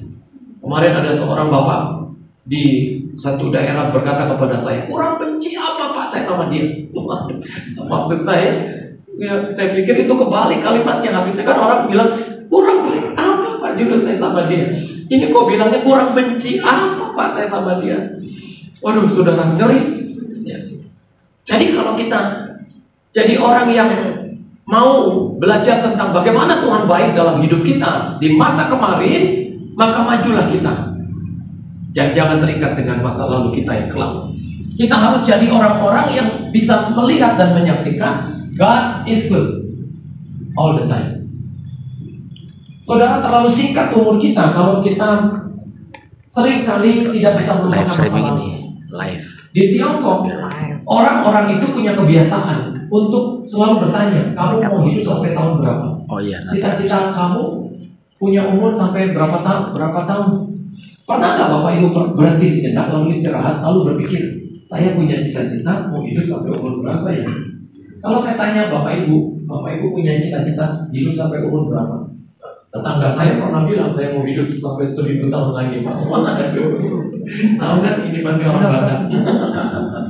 Orang Batak itu ya, saya cerita tentang Yesus buat mujizat 5 potong roti dan 2 ekor ikan, masih sisa 12 bakul. Dia mau pergi. Terus dia bilang, kenapa masih sisa 12 bakul? Nggak tahu, kita bukan orang Batak. Kalau ada orang Batak, judulnya bukan lebih, tapi kurang. Wah, hebatnya. Karena orang tua yang bilang ya saya iya. Bapak Ibu. Nah, kita jadi orang-orang yang harus memiliki pengertian seperti ini. Sampai kita tahu bahwa masa lalu kita tidak lagi ikut-ikut dengan hidup kita.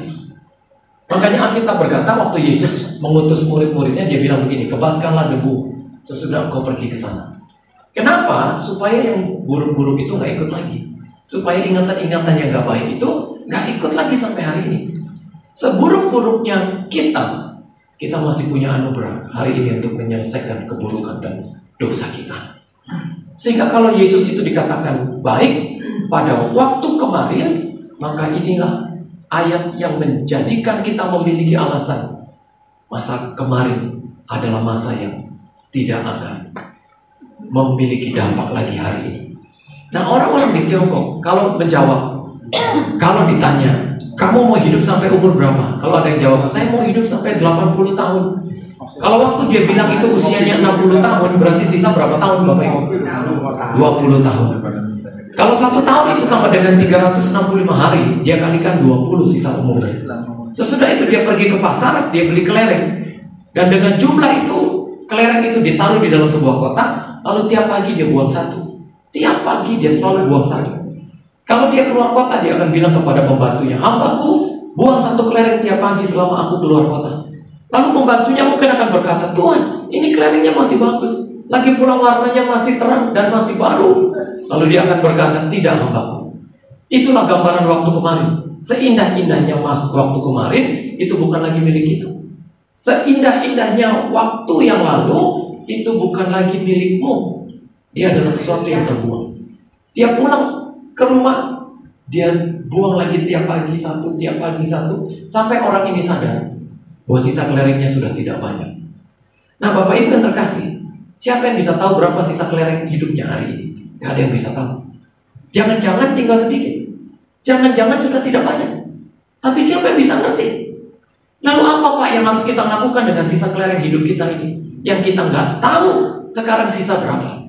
Wah Bapak Ibu, tahun-tahun milenial ini adalah tahun-tahun yang telah menghasilkan berapa ratus penyakit baru. Seorang dokter berkata, tidak sedikit Pak, penyakit-penyakit baru itu bermunculan. Dan banyak orang sehat-sehat saja, tiba-tiba langsung divonis stadium 4, stadium 3, terlalu ngeri Bapak Ibu. Kita nggak bisa tahu berapa sisa kelereng hidup kita hari ini. Yang bisa kita lakukan adalah kita menggunakan kelereng yang kita pakai hari ini yang akan kita buang besok pagi dengan cara yang terbaik. Itu saja. Mari pergunakan hidupmu dengan cara yang paling baik. Supaya apa?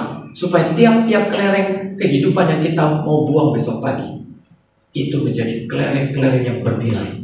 Karena ada manusia yang menghargai waktu-waktu hidupnya sedemikian dengan luar biasa. Sehingga kalau Yesus Kristus itu baik kemarin, maka kemarin kita telah diselesaikan olehnya. Jangan lagi kita diikat dengan masa lalu kita yang kelam. Bapak Ibu masih punya harapan. Dan Alkitab berkata, sesungguhnya masa depan itu sungguh ada, kata Alkitab. Ada masa depan, ada harapan di dalam Tuhan. Ada Tuhan yang akan menyertai kita. Ya. Kalau kita nggak punya uang banyak, ya kita masih punya doa yang banyak. Amin. Kita hidup bukan karena banyak uang kadang-kala Bapak Ibu, cuma karena banyak doa aja. Ya, ATM aja dipegang istri. Ada orang bilang, waduh Pak, ATM orang pegang. Bapak tahu ATM sekarang artinya apa? Anjungan tunai Maitua. Ya, istri saya itu tega Pak, katanya. Saya apa sih yang kurang? Kemarin dia masih tanya, kamu sayang gak sih sama aku? Bayangkan Pak, ATM di dia, sertifikat rumah di dia, semua di dia. Dia masih tanya sama saya, kamu masih sayang sama saya gak? Gimana Pak Julius? Ya maju aja Pak. Apapun yang terjadi, ya istri itu tetap ya pang 6. Kalau suami pang 5.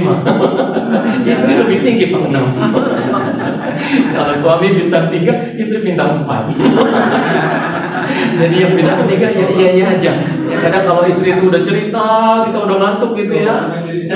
Salah satu keajaiban dunia ke-11 itu kan istri kalau dia cerita Bapak Ibu. Itu udah kemana-mana. Kalau dia lagi cerita terus saya ketiduran, saya langsung puji dia waktu bangun pagi. Ma, kamu tahu gak sih beda kamu sama Rumus? Apa sih? Semalam kamu ketiduran, tahu aku cerita kesana kemarin, katanya kamu udah ngorok. Bukan, beda kamu sama Rumus itu, kalau Rumus itu susah diingat, tapi kalau kamu susah dilupakan. Biarpun kita nggak dengar dia cerita semalam, ya pagi kita masih bisa di pasar yang enak-enak tuh Bapak. Ya, jadi hidup itu simple. Ketika kita tahu ada Tuhan di waktu kemarin kita dan Dia baik untuk waktu kemarin kita, maju terus apapun yang terjadi. Kalau Bapak Ibu mendengar janji manusia, ya kemarin bulan puasa ada orang yang bilang sama saya gini, janji manusia itu Pak kayak takjil tahu, manisnya minta ampun. Makanya ibu-ibu tuh banyak yang kena diabetes bukan karena sakit gula, tapi sering menelan janji-janji manis. Kalau janji Tuhan yang manis mah itu nggak apa-apa. Ya, tapi itulah kita Bapak Ibu yang terkasih di dalam Tuhan. Kadang-kala karena waktu kita kemarin, kita seringkali dengar kata orang di waktu kemarin. Saya selalu bilang kepada saudara-saudara saya, hidup itu bukan karena carane, bukan karena katanya. Ya, saya ini ada keturunan Jawa Timur juga, Bapak Ibu tadi Pak Alkek ngobrol sama Pak Yohanes juga ya. Pak Julius ini Batak apa bukan? Ibu saya dari Jawa Timur. Dulu bapak saya tuh di Kostrad tugas di Pasuruan di Jawa Timur.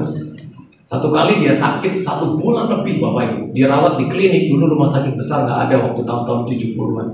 Dia dirawat di klinik, ibu saya pegawai klinik, ibu saya yang merawat bapak saya. Lalu akhirnya bapak saya mikir, ini kok orang bukan adik bukan, kakak bukan, saudara bukan, ya Ito juga bukan, tapi kok dia mau rawat saya 1 bulan, dia rawat begitu luar biasa. Akhirnya bapak saya jatuh cinta. Akhirnya menikahlah bapak saya dengan ibu saya. Ibu saya jadi Kristiani, lalu mereka melahirkan anak-anaknya di Pasuruan, 1 di Malang, lalu kami besar di Jakarta. Nah, saya banyak melihat pertolongan Tuhan sejak saya kecil, melihat bagaimana hidup bapak ibu saya. Satu kali bapak saya itu di Kostrad, Bapak Ibu di Pasuruan itu ada latihan tank amfibi. Kalau Bapak Ibu baca di Google atau di YouTube, peristiwa tank amfibi di Danau Ranu itu kejadiannya tahun 79 kalau tidak salah, tanggal 17 Oktober. Nah, pada hari itu TNI Kostrad mengadakan latihan tank amfibi di Danau Ranu. Jadi tank amfibi itu dia nyelam di sini di danau, lalu dia akan timbul di ujung sana. Nah, bapak saya sudah siap berbaris, semua anak-anaknya nonton. Anak-anak prajurit itu diajak bapak ibunya untuk nonton, papanya latihan tank, ya menyelam ke air, lalu nanti timbul di ujung sana. Ya. Nah, saya udah lihat bapak saya udah baris gitu ya. Satu tank itu kalau nggak salah isinya 22 orang. Bapak saya udah pakai pelampung, pakai baju-baju persiapan masuk ke tank amfibi. Tiba-tiba waktu kami menyaksikan pertunjukan itu, komandan dari bapak saya panggil bapak saya. Ya, marganya kan Parapat. Parapat. Ya, kalau orang Batak tuh dipanggilnya marganya. Ya. Harusnya nama saya tuh J Parapat. Ya. Bapak saya B Parapat. Jadi apalah arti nama buat orang Batak? Ya, nama itu lebih penting marganya. Jadi ada parapat nomor berapa dari parapat nomor 1 ya. Ya orang-orang Batak udah tahu ada silsilah. Orang Batak itu punya tarombo, itu silsilah tarombo itu dari parapat 1 itu di tembok sana itu kalau digelar itu bisa sampai turun sampai halaman. Itu di bawah. Kita cari nih kita di mana jadi apa? Kakinya di mana? Oh ini saya nomor ini. Ya makanya waktu bandara Silangit dibuka. Iya, kan kita kalau ditanya, kamu nomor berapa parapatnya? Saya 16 ya. Jadi dari parapat pertama, saya nomor 16 keturunan. Iya. Makanya waktu bandara Silangit dibuka, pramugari kan sering tanya, Ibu nomor berapa? Maksudnya bangkunya. Dijawab pakai nomor marga. 12-nya au. Waktu dicari, kok 12 gak ada nama Ibu? Ini Ibu, coba lihat tiketnya. Oh Ibu bukan nomor 12, nomor 22. Pramugarinya baru tahu rupanya disebut nomor marga.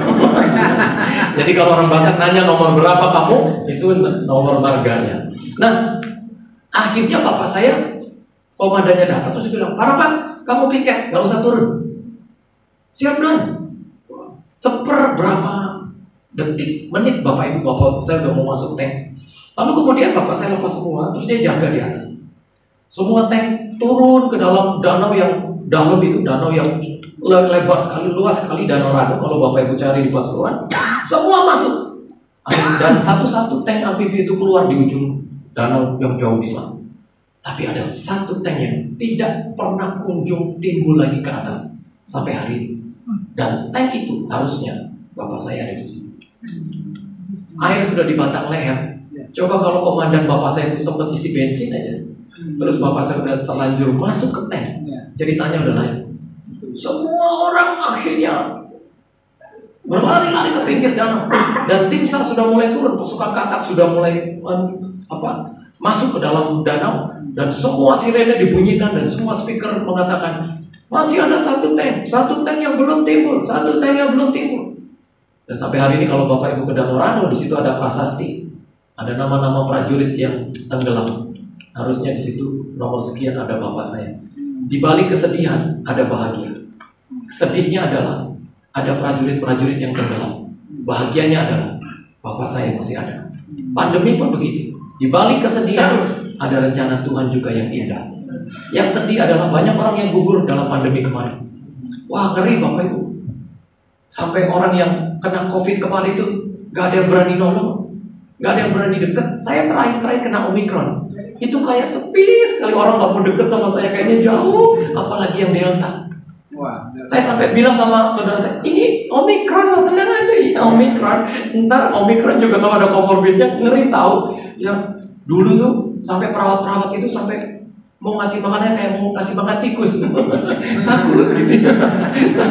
Ngasihnya dilempar kadang-kadang. Banyak tuh saudara-saudara yang cerita begitu. Dan indahnya rencana Tuhan dalam pandemi kemarin, kita masih ada sampai hari ini. Berarti ini bicara tentang kesempatan. Sehingga jangan pernah kalah dengan masa lalu, majulah. Engkau punya masa depan di dalam Tuhan. Kalau Bapak Ibu merasa, aduh mungkin saya seperti ini karena masa lalu yang kelam, masa lalu saya yang kelam, ingatlah Tuhan sudah ada di dalam masa lalu kita. Maju terus. Tuhan tidak pernah lalai untuk memberkati kita di waktu-waktu kita kemarin. Sehingga Bapak Ibu, kalau kita belajar tentang masalah, kalau kau kalah dengan masalah, kalau hidup itu bagaikan nonton TV, ya tinggal ganti channel aja. Ngapain kita lihat masalah dulu? Kalau kita lihat masalah, kita harus sesungguhnya berkata, sesungguhnya aku bukan punya masalah yang besar, tapi aku punya Tuhan yang besar dalam tiap masalah yang ada padaku. Yang penting, kita pakai kata-kata kita yang baik. Kemarin saya membaca satu buku ilmiah. Buku itu berisi tentang kisah Masuro Emoto yang mengadakan penelitian tentang air. Masuro Emoto ini adalah seorang ahli air di Jepang. Dia selalu mengadakan penelitian tentang air. Satu kali Bapak Ibu, dia adakan penelitian begini. Dia ambil 2 botol kosong. Lalu botol yang pertama dia isi dengan air yang bening. Sambil dia isi, dia nyanyikan lagu pujian. Dia ucapkan kata-kata yang terbaik. Dia ucapkan kata-kata positif, kata-kata yang benar. Dia ucapkan firman sambil menuang air itu. Lalu dia tutup, dia taruh ke dalam kulkas. Satu lagi dia ambil botol, lalu dia isi air. Dan dia isi air itu dengan kata-kata yang kasar, kata-kata yang sembrono. Dia berkata, I will kill you. Dia katakan kata-kata yang rusak, kata-kata yang gak bagus, kata-kata yang negatif. Lalu sesudah penuh dia tutup. Tahu apa yang dilakukan oleh Mas itu? Sesudah air itu dibekukan, dia ambil 2 botol itu, lalu dia teropong di mikroskop. Waktu dia teropong di mikroskop, air yang diisi dengan kata-kata yang baik, itu kelihatan ada seperti berlian-berlian yang mengkredit di dalam kandungan air itu. Ada sinar-sinar yang bagus sekali mencercah kemana-mana. Wow, dia kaget lihat kandungan air itu. Lalu dia ambil 1 botol lagi yang airnya diisi dengan kata-kata kasar, kata-kata sembrono. Waktu dia bilang, I will kill you, I hate you, saya benci kamu, kamu kurang ajar, kamu manusia yang rusak. Waktu dia teropong dengan mikroskop, di dalam kandungan air itu nggak ada seperti yang air yang diisi dengan kata-kata baik.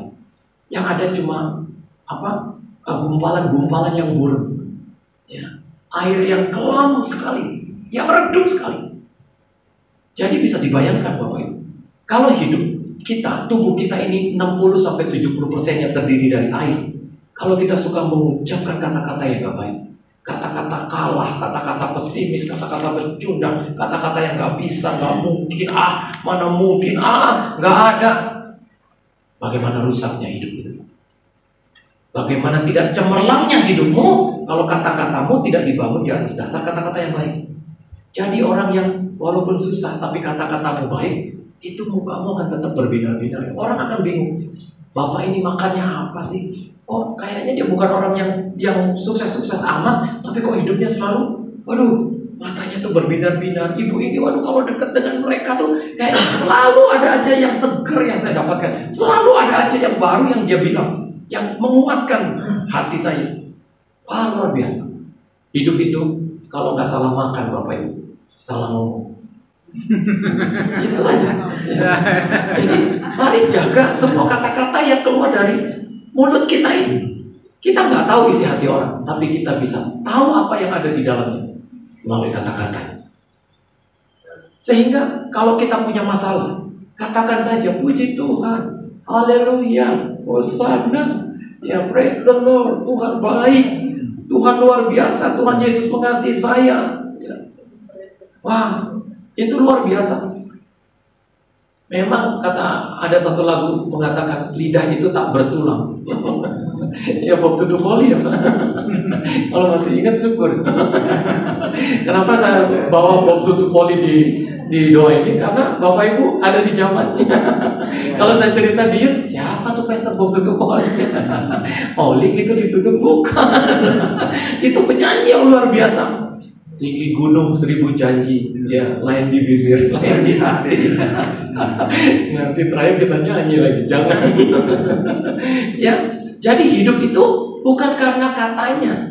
Ada orang yang ngomong-ngomong kita nggak baik, jangan. Hidup itu bukan karena jarene, hidup itu karena firman yang apa yang dikatakan oleh Tuhan. Sehingga kalau kita hidup dan tahu bahwa hidup kita dijaga Tuhan sampai dari waktu kita kemarin, tenanglah hati ini.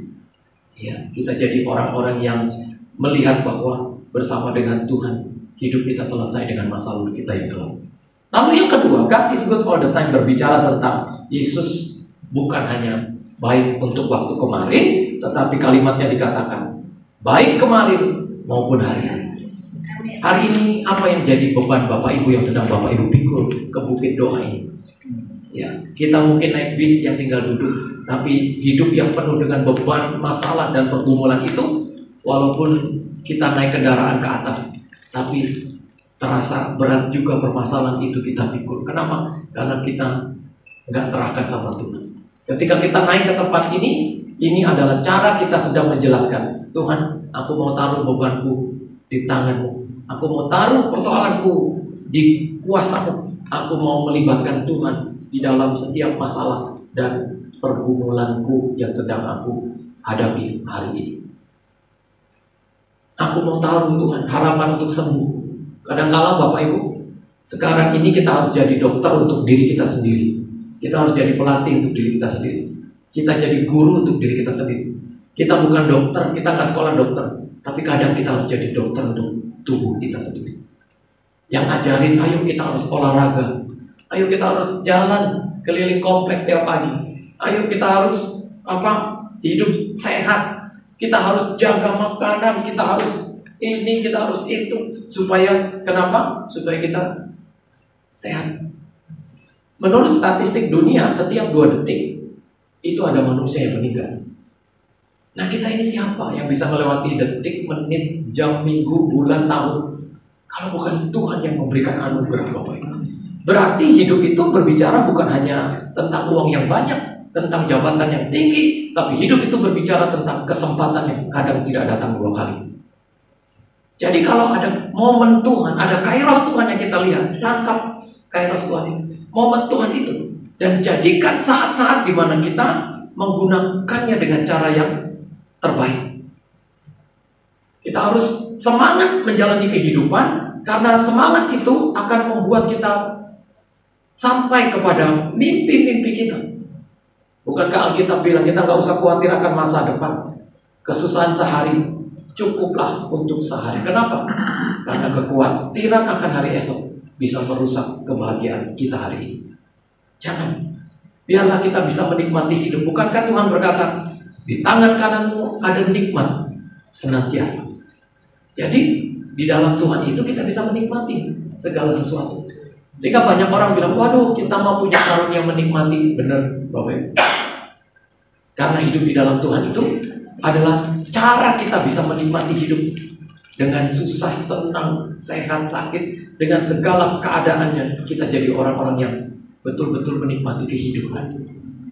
Bapak Ibu tahu, 90% yang kita takutkan itu tidak terjadi. Sehingga kadang kita lah yang menakut-nakuti diri kita sendiri dengan khawatir kita, menakut-nakuti diri kita sendiri sehingga kita terjerat, sehingga kadang-kala bukan masalah yang buat kita takut, tapi diri kita sendiri yang selalu mengatakan nanti gini, nanti itu, nanti itu, nanti ini.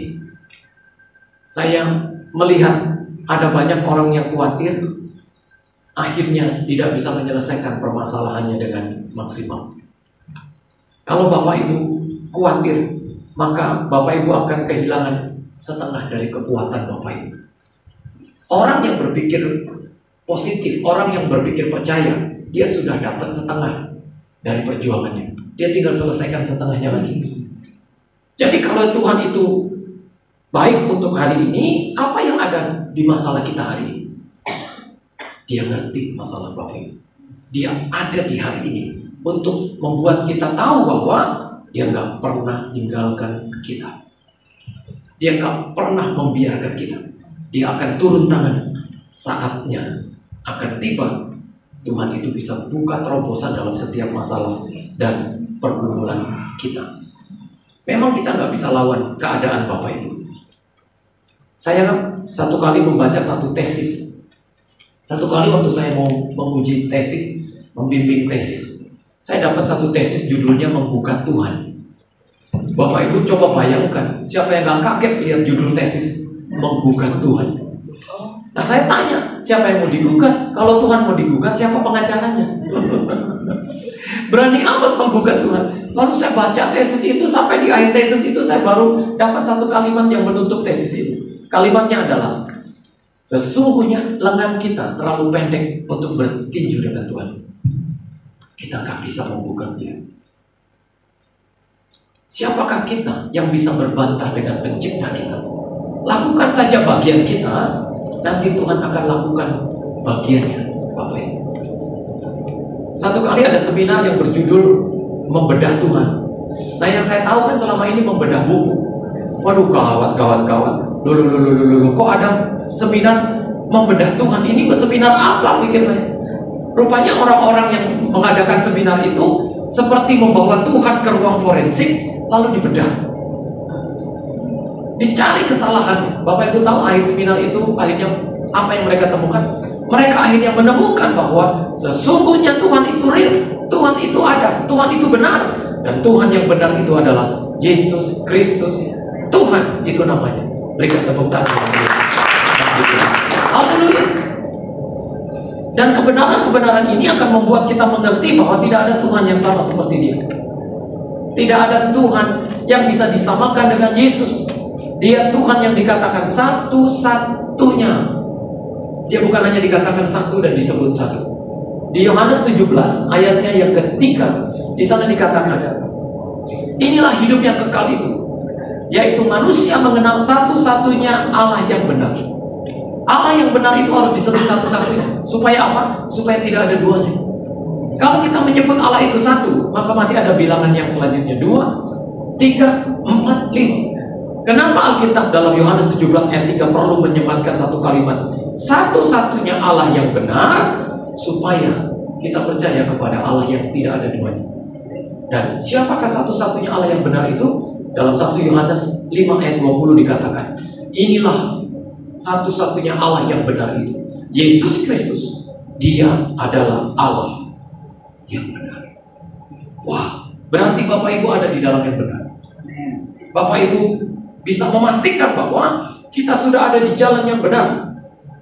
Kenapa? Karena 1 Yohanes 5 ayat 20 mengatakan, Yesus Kristus, Dia adalah Allah yang benar itu. Betapa beruntungnya hidup kita, Bapak Ibu. Jadi biarlah orang gak suka sama kita, yang penting kita gak suka sama orang. Orang itu kalau benci kita, Bapak Ibu, kita upload kopi aja di Facebook, kita dikira ngatain dia hitam. Padahal kita cuma upload kopi. Nanti kalau kita berantem terus dia bilang, kamu dulu kan pernah bilang aku hitam. Nah, kapan aku bilang kamu hitam? Kamu dulu upload kopi di Facebook. Kita mah cuma mau bilang nih gue lagi ngopi. Cuma orang yang benci sama kita itu adalah orang yang gak bisa terima apapun yang kita buat. Kalau kita benci seseorang, itu sama seperti kita sedang memberikan bantal tidur kita kepada orang yang kita benci. Orang yang kita benci bisa tidurnya, yang kita gak bisa tidur. Sehingga banyak orang selalu melihat bahwa alam selalu berkata, orang yang kita benci itu selalu muka tembok, dasar gak tahu diri, ya udah salah, udah ini, gak tahu malu. Karena memang orang yang kita benci itu pasti seperti itu. Sepertinya alam membela mereka. Sementara kita yang dirundung kebencian, akhirnya kita gak bisa tidur. Kita sedih, kita diikat dengan kebencian, dan akhirnya kebencian itu jadi kepahitan. Tahu Bapak Ibu, dalam bahasa Perjanjian Baru, di bahasa Yunani, kata kepahitan itu memakai kata apa? Kata yang dipakai adalah kata pik untuk menjelaskan kepahitan itu. Siapa yang pernah kepik? Saya lihat mukanya udah pernah kepik 1, 2, 3 juga. Iya. Rupanya pik itu, kalau pik itu dikatakan reklamasi, itu artinya runcing, tajam, menohok. Jadi pik itu artinya dalam bahasa Yunani tajam dan runcing. Jadi kalau pik itu adalah reklamasi, dia tajam ke laut, dia runcing ke laut, dia menohok ke laut. Jadi kalau ada orang yang benci, lalu bencinya jadi kepahitan, maka kebenciannya itu tambah runcing. Dendamnya itu tambah tajam, Bapak Ibu. Tidak ada yang bisa diharapkan dengan orang yang seperti ini, kecuali dia akan lukai orang-orang yang ada di sekeliling. Jangan benci kepada suami.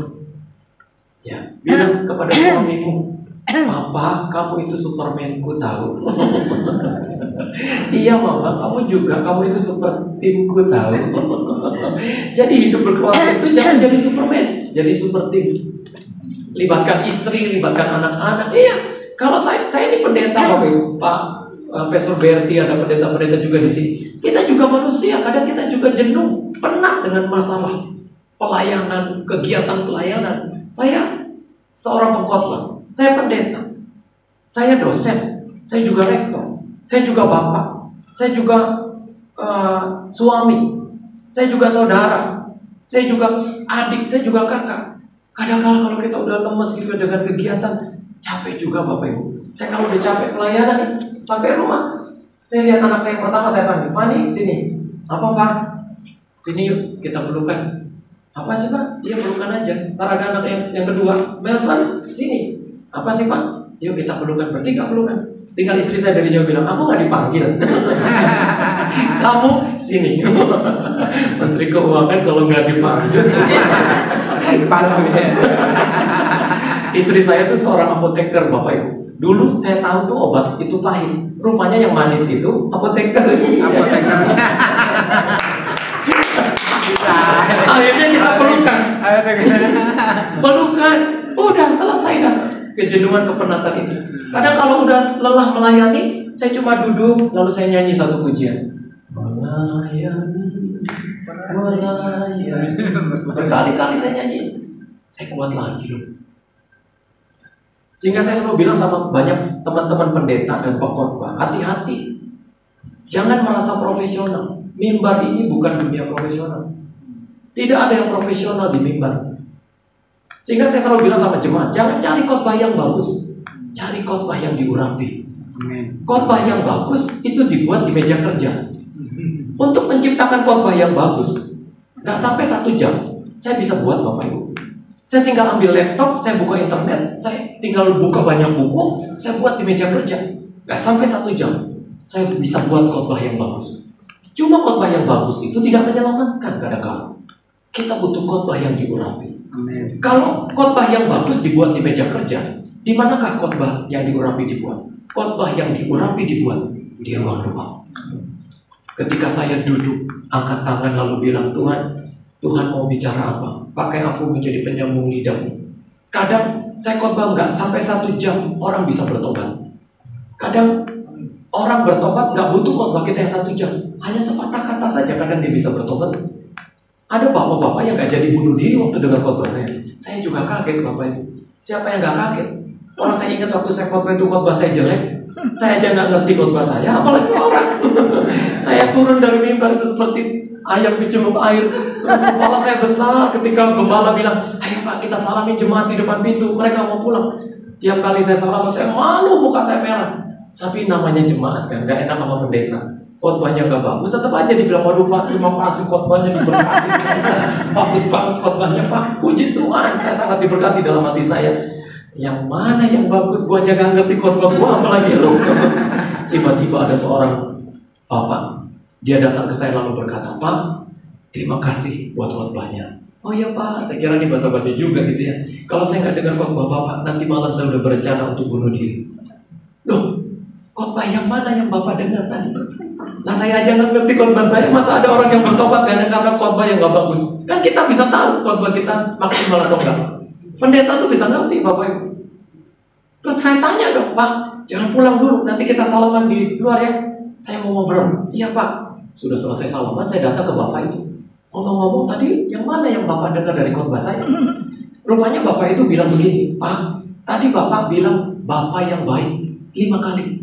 1 kali saya dengar kata Bapak yang baik waktu Bapak khotbah, saya gemeter. 2 kali saya gelisah tadi di ruang ibadah. 3 kali, 4 kali, 5 kali saya dengar Bapak ngomong gitu.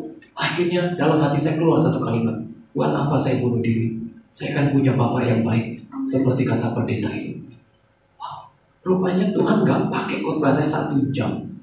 Dia hanya pakai seperti perwira di Kapernaum berkata, Tuhan, katakan saja sepatah kata. Engkau gak perlu datang ke rumahku lama-lama berjam-jam, maka hambaku itu akan sembuh.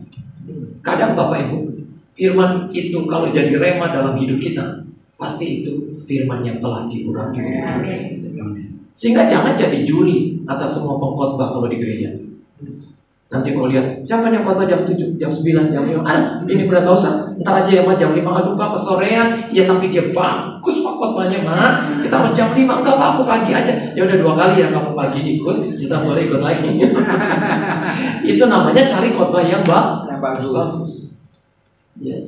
Cari khotbah yang diurapi, karena khotbah yang diurapi itu menyelamatkan. Berdoalah untuk orang-orang yang berdiri di mimbar, jangan hanya jadi juri atas setiap pengkhotbah.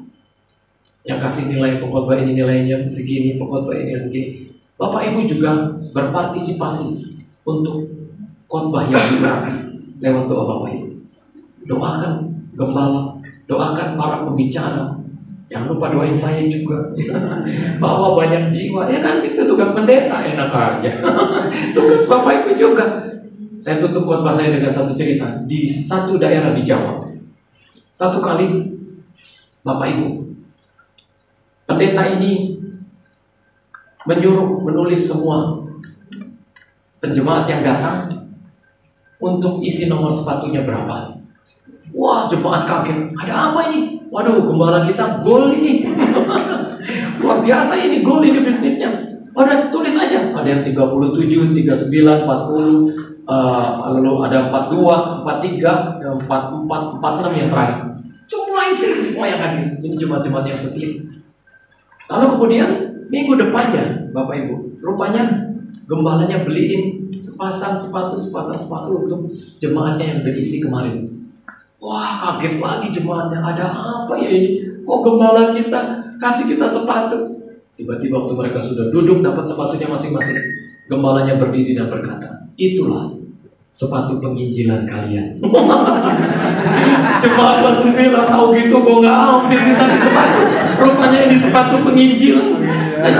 Lalu kemudian pakailah sepatu itu. Kemanapun engkau pergi, beritakanlah Injil. Dan bawalah orang minggu depan. Satu orang bawa 1 jiwa. Wah, pulang ke rumah, sepatu yang paling baru yang dikasih Pak Gembala. Akhirnya dipakailah sepatu itu. Masalahnya, rasa sepatu itu ada rasa-rasa ngeri-ngeri sedap. Setiap kali pakai sepatu itu, jemaat langsung berpikir, ini sepatu penginjilan. Ya Tuhan, saya gak enak kalau gak menginjil. Akhirnya minggu depannya, tiap satu orang yang pakai sepatu penginjilan itu bawa 1 jiwa. Minggu kemarin yang hadir 100 orang, akhirnya minggu depan 200, minggu depan lagi 400, minggu depan lagi 800. Bapak Ibu bayangkan, akhirnya gereja itu penuh sesak dan gak muat lagi. Kadang-kala kita harus ajak orang-orang yang juga punya pergumulan dengan kita sama, Bapak Ibu. Ayo ikut doa. Itu doa. Gak makan 3 hari, gak minum. Iya, lo bisa. Bisa, banyak orang yang udah bisa kok. Kita nanti di sana dengar firman, berdoa. Pulang biasanya itu melihat cara-cara baru yang Tuhan bukakan dalam hidup kita. Yang terakhir, Bapak Ibu, kalau God is good all the time, dia baik untuk kemarin, dia baik untuk hari ini, lalu dia baik untuk apa lagi? Dikatakan, dan sampai selama-lamanya. Besok dia sudah ada di sana untuk kita. Besok kita nggak tahu, tapi dia sudah ada di waktu besok yang belum kita lihat untuk menyiapkan segala sesuatu, lalu berkata, sahabat-sahabatku yang baik, pikulah kuk yang kupasang, aku akan jalan sama-sama dengan engkau. Wah, kalau Bapak Ibu hidup dengan Tuhan yang seperti ini, maka Bapak Ibu akan menjadi orang-orang yang mengalami Tuhan di waktu kemarin, di waktu hari ini, di waktu besok, sampai selama-lamanya. Ikut Tuhan itu cuma 3. Minta, maka kamu akan diberi. Cari, maka kamu akan mendapat. Ketuk, maka pintu akan dibukakan bagimu. Lihat 3 tahap ini. Pertama minta, lalu ketuk, tambah dekat lagi, lalu cari, lalu ketuk. Itulah tahapan doa. Dari jauh sampai dekat, lebih dekat, tambah dekat, nempel sama Tuhan, melekat sama Tuhan. Sehingga masalah kita jadi masalah Tuhan. Pergumulan kita, itu juga dia pikul, itu juga dia bantu. Kita maju, kita pasti menang, Bapak Ibu. Jangan khawatir, ya. Jangan bimbang, kita punya Tuhan yang sama. Bapak Ibu dan saya punya ketakutan yang sama, punya rasa khawatir yang sama mungkin. Tapi ingat, kita juga punya Tuhan yang sama. Tuhan yang hebat, Tuhan yang mengasihi kita, Tuhan yang tidak pernah melupakan kita, Tuhan yang tidak pernah dikatakan meninggalkan hidup kita sekarang. Lihat, kalau Bapak Ibu hidup jadi orang yang mengerti tentang bagian ini, Bapak Ibu. Ya, jangan khawatir, ajarin anak-anak kita. Ya, kalau anak-anak kita maju rohaninya, itu juga hasil dari kerohanian orang tua yang maju di dalam Tuhan. Saya nggak punya apa-apa, Pak. Ya nggak apa-apa aja terus. Dulu saya pernah ingat, waktu saya baru-baru pelayanan, saya punya motor. Saya kasih nama motor orang gelap. Kenapa? Kalau dinyalain itu suaranya orang gelap. Orang gelap. Enggak mau. Kalau udah nyala, gelap. Tapi sampai hari ini saya tidak pernah merasa Tuhan tinggalkan saya. Begitu juga Bapak Ibu sekalian. Selamat berdoa sampai selesai, sampai perjamuan kudus. Kita mengalami Tuhan, benar-benar mengalami Tuhan di hidup dan hati. Terima kasih Pak Alek, terima kasih Pastor semua. Mari kita ambil sikap doa. Haleluya, haleluya. Hidupku menggenapi firman-Mu.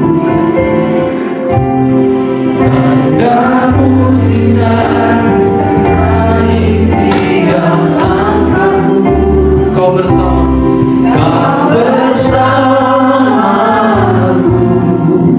di dalamku, jadi bukti kebesaranmu. Hidupku menggenapi firman-Mu. Padamu sisa sertai tiap langkahku. Kau bersamaku Tuhan. Haleluya. Di dalamku, jadi bukti kebesaran-Mu. Jadi bukti kebesaran. Kau membuktikan Engkau besar. Jadi bukti kebesaran-Mu. Haleluya, haleluya, haleluya. Bapa, demikianlah kami telah mendengarkan firman-Mu Tuhan. Kami belajar tentang betapa baiknya Tuhan dalam hidup setiap kami. Maka benarlah seperti yang dikatakan Daud, pujilah Tuhan hai jiwaku, dan jangan lupakan segala kebaikan. Engkaulah yang dikatakan oleh Daud, sesungguhnya Engkau adalah Tuhan yang baik dan berbuat baik. Kamilah orang-orang yang terhitung telah mengencapnya. Sehingga firman-Mu berkata, kencaplah dan lihatlah betapa baiknya Tuhan itu, sehingga singa muda merana kelaparan, tetapi orang-orang yang mencari Tuhan tidak pernah kekurangan sesuatu pun yang baik. Terima kasih Tuhan. Alangkah limpahnya kebaikan-Mu yang telah Kau simpan bagi orang-orang yang berlindung kepada-Mu. Kamilah orang-orang yang beruntung itu. Kami hidup berjalan dari setiap firman lepas firman yang kami percaya. Firman-Mu hidup dalam hidup keluarga kami, dalam hidup pekerjaan kami dan usaha kami. Firman-Mu hidup sampai masa tua kami. Sampai sedemikian Tuhan, Engkau meyakinkan kami untuk kami tidak perlu khawatir bahwasanya Engkau adalah Allah yang tetap baik. Engkau Yesus yang sama baik kemarin, hari ini, dan sampai selama-lamanya. Engkau baik pada waktu kami akan berangkat ke Bukit Doa ini. Engkau juga baik pada waktu kami ada di sini. Engkau juga akan menyatakan kebaikan-Mu ketika kami kembali ke rumah kami masing-masing. Kami akan menikmati banyak kebaikan Tuhan yang akan kami terima.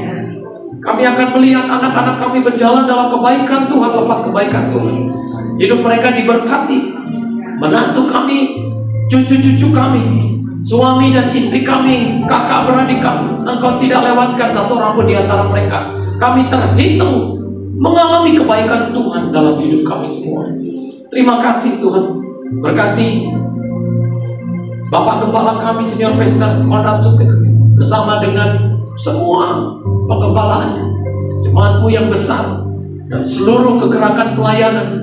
Biarlah kasih setia Tuhan yang telah memakai gereja ini menjadi alat kami, menyediakan kami tempat untuk berdoa. Tuhan berkati dengan limpah, dan limpah.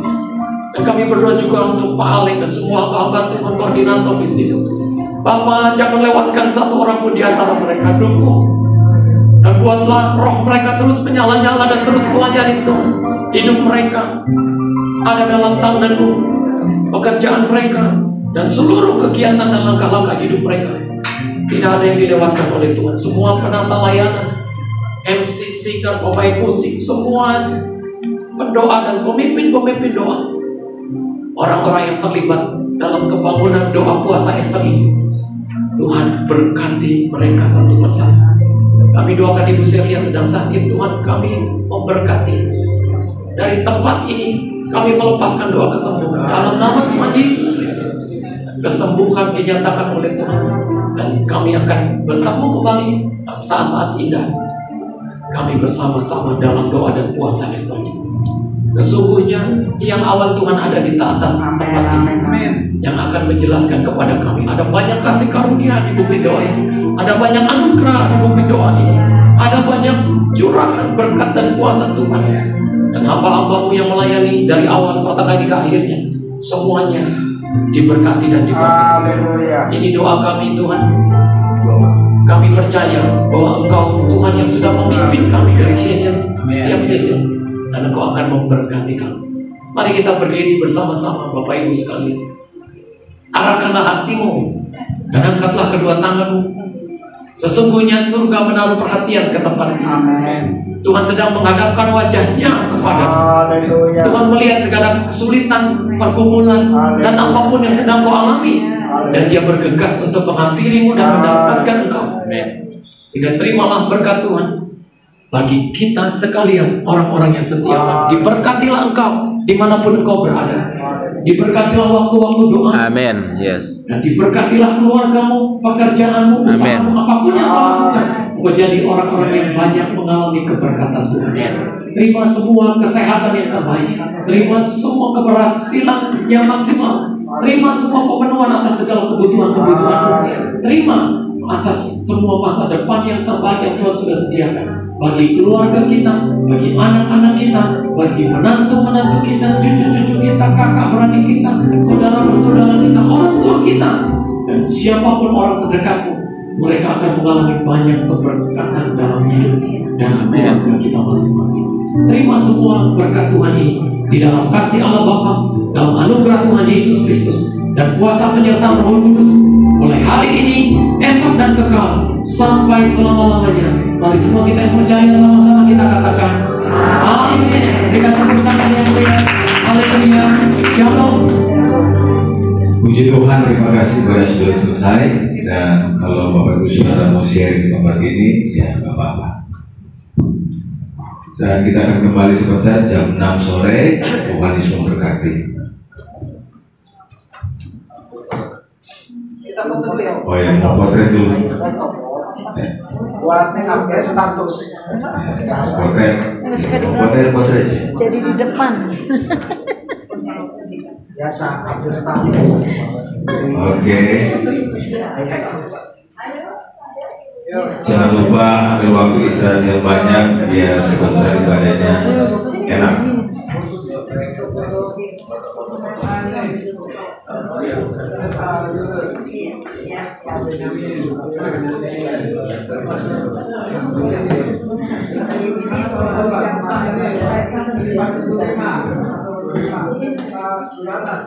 Banyak hamba tuh dia. Mana bapak sini kenalin mana bapak? Mana bapak ini? Pak Tobing sini Pak Tobing. Nah sekalian lah. Bagi nasi lagi Pak Tobing.